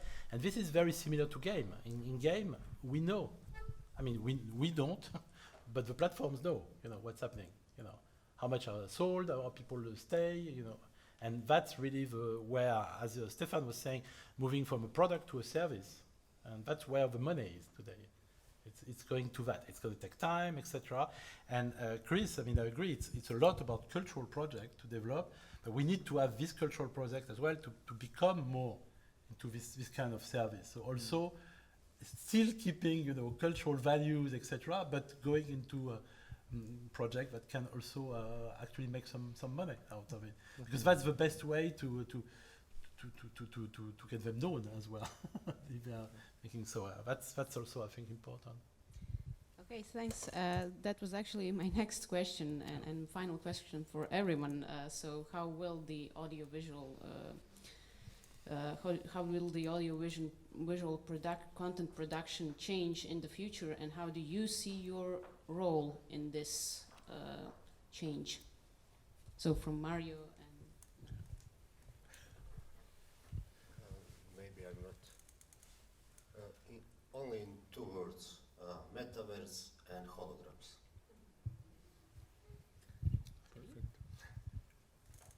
Well, as I say, I think it's really about 2 words, audience and distribution. and what will be your role in this Spielfabrik mentoring and maybe some other... Well, I think we can help people from the film or the audiovisual sector to come closer to game through, for example, co-production, because it's something that they understand. So to make it accessible for them. For many people in the film business, they don't understand game. They don't play game. They don't understand how it works. And this process, this iterative process, is exactly the contrary. I mean, like Stephane said, the contrary of the process of film development. So it's very difficult for people for many people to understand that and to change the way they're doing it. So yeah, maybe we can bring them closer, because we need people from the storytelling, from the film business. Because it's true, as Stephane said, when you see a dialogue or story sometimes from game, it's, maybe they need some help a little bit. Yeah. So Stephane. I will take the counter of metaverse, at least. I think that in some times the dematerialization will be something against what people will go against dematerialization. So I think that one of the future of games and audiovisual is to make things where you need to be at a certain place with other people, where you need to use physical tools. The e-sport is an example of that. But you can make games and for concerts, and then people will meet around the game. Because at the inverse of metaverse, you see now the COVID is not finished; it's restarting. But we are all happy for the first time since 2 or 3 years to be together. So if you make a game where you have to be together to play, or even to look at somebody playing, or and if you build on cinema, on series, events which are social, which are localized, You have to go somewhere to do something. So you cross this industry with the people who are waiting you to sell you some burger. You are. I think there is a part of the game which are on that. And what will be but I will be too old even to walk, so I will be in my metaverse. Chris? Yeah, I tend to agree with Stephane that there will be a return to more social interaction attached to the experience of watching film or playing game. I saw a little bit of that during the COVID, actually, when people were, younger people were forced to be in isolation, and yet they were looking for ways, and they found ways to make it a more social, common experience. The big question mark for me is for this generation that has grown up with games and a lot of technology. How permanent some of those changes are, how they will look when they're 40-ish or 50-something, and whether they will, as has tended to happen from generation to generation, return to more familiar patterns of behavior and expectations, or whether there has been a really fundamental change brought about by technology and other factors. Anyway, enough on that. I'll leave it to my friend here, Davor, to wrap it up and give us the true view of the future. And now the truth. The truth. Now listen to this. Well, it's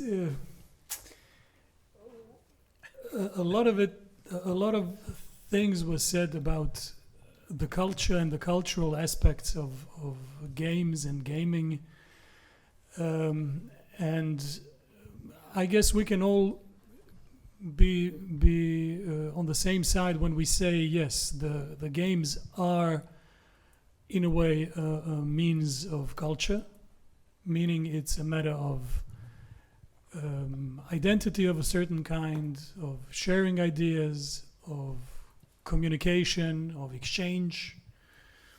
And in that sense, I think nowadays we have to consider games, especially video games, being a culture or part of the big cultural picture.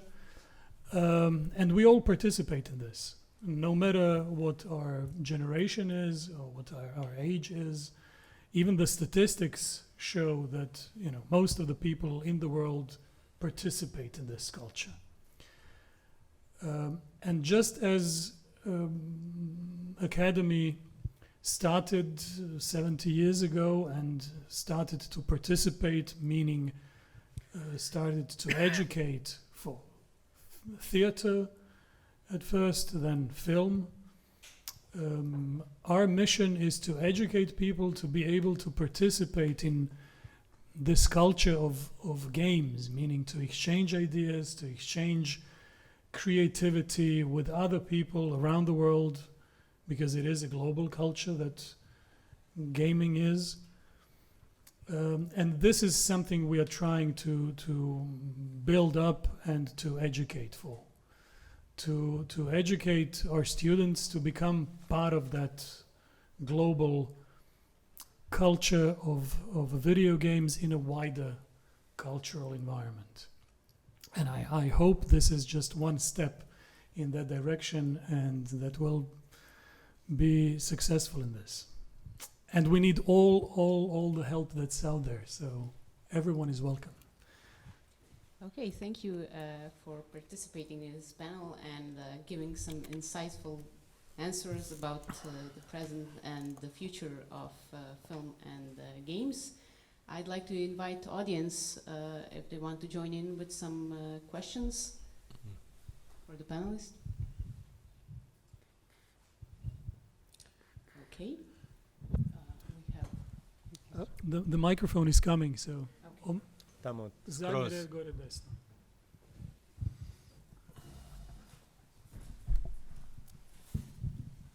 Hi. Okay, I have tons of questions, but I will shoot just two of them because of the time. I will then ask question to Mr. Maricic, right? Since there is a budget for video games development from Hubs this year, and it is approximately roughly 80,000 euros, if I'm correct, altogether. It will be close, yeah, around that. Around that's that. fine. So, how many projects do you think you will be able to co-fund this year? And is there a possibility of that amount of funds to increase in the next years regarding the applications that are going to arrive?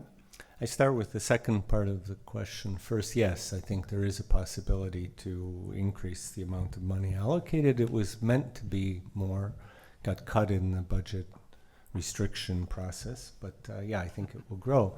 And in terms of the number of projects, that really, it depends. I'm very curious to see what sort of proposals we'll be getting. I'm not familiar with the needs of the sector, so it'll be interesting to look at it. We have, thankfully, an artistic advisor who does know the sector very well and who will be assessing the proposals. But I reckon that somewhere in the 6 to 8 projects could go through, but that's just a semi-educated guess, let's say, for now. But more in the future, certainly. Thank you.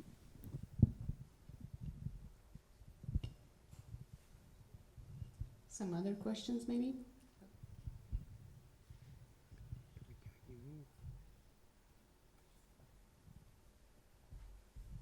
Don't be shy.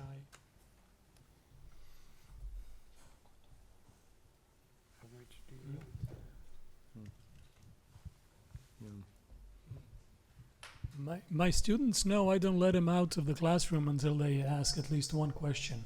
So this was one, and that's out. Oh, nothing like a little incentive. Okay, after this. Yes, Yeah. okay, sorry. Well, thank you all for really nice panel and really nice lectures from colleagues from France. Well, you have been talking a lot about culture, a lot about economics. Where exactly, meaning also in film industry and also in gaming industry, is art? Can we talk about art as the economic value or any other cultural value? It is a question, I don't know for whom, maybe for Thierry, maybe? For it to be for Stephane, I think. Stephane, okay. He's a master of art. Maybe you have some figures, Thierry. No, I have a very interesting, it's a very interesting question. When you say that, what is the meaning as a game as an art? What is the aesthetic of game? And what the first, to make an art, you need artists. You know, if nobody pretend to be an artist in game, there is no art. There are some production, this is the starting. So the starting point is to have independent artists who are making things which are a little like a game. And then after, the second point is, as I said, the aesthetic of games. I have tried to answer from my point of view, but which can be discussed. The aesthetic of games is not neither the graphic nor the sound.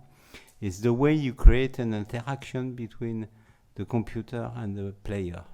The way you create a relation that the player feel between these two, using, of course, sound, graphic, and that. But it's my point of view. You have people who have a totally different. And also, to make an art, you need a museum. A museum, not necessarily a physical museum, but you need somebody who will analyze, as a critical point of view, the story of this aesthetic. You need some, for example, you take platform game, somebody who said at the origin of platform game you had this kind of design and somebody at this point has changed. Like you do, if you want to know something about the direction in Hollywood of film between 1940 and 1960, you will have a ton of books about that. If you want to make the same thing with games, you will have a few things on the internet. So I think that some games, not all games, it's like cinema. You make cinema, you have art piece, and you have a lot of other things. So some piece of games will be recognized, will be really recognized as art piece when you will have some people who say, I am an artist in game, some people who will define an aesthetic, a proper aesthetic of games, and a critic with a story, and a museum who analyze the evolution of games. Isn't it already happening? No, it's starting. For example, if you take the point of view of the critic, there are now some people who are really regarding games as from a critical point of view, but it's really starting.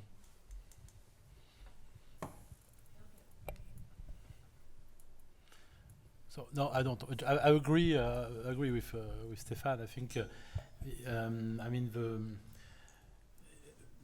it's an interesting question, definitely, because I've been discussing this point not a long time ago with different people, whether where is art in all that, and I think it's a good definition like that. I think it's also about archiving. I mean, I see now more and more. I mean, for example, in Italy there is a big archive for film, and they have started 10 years ago to archive as well video games, and it's quite interesting to go to this archive and see this big film bobbin, and at the same time to see this all this video game packaging next to it. So I think it's part of it. Well, I to be honest, myself, I still think it's art, but yeah, I think each person has a different definition of it, but it definitely needs some artistic skills to do something like that. But yeah, it's an interesting question, I think. Yeah. But to come back to my recommendation of go and see independent games and decide if it's art or not. Play Journey, play Monument Valley, play. There are a lot of extraordinary games, which I don't know if you can say it's a recognized art, but it's an aesthetic, very interesting piece. But for example, if you look at our the project I showed quickly, this Homo Machina project, I mean it's based on a piece of art from a German artist from the 20s, Fritz Kahn, and it's been developed around that. So it's based on a piece of art, definitely developed on that. So yes, it's again have a look at this kind of independent games and see if you think it's a piece of art. I think Homo Machina is.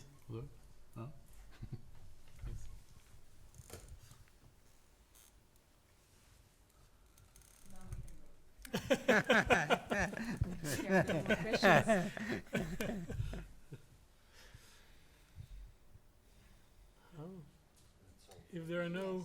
I would just like an applaud for our panel participants.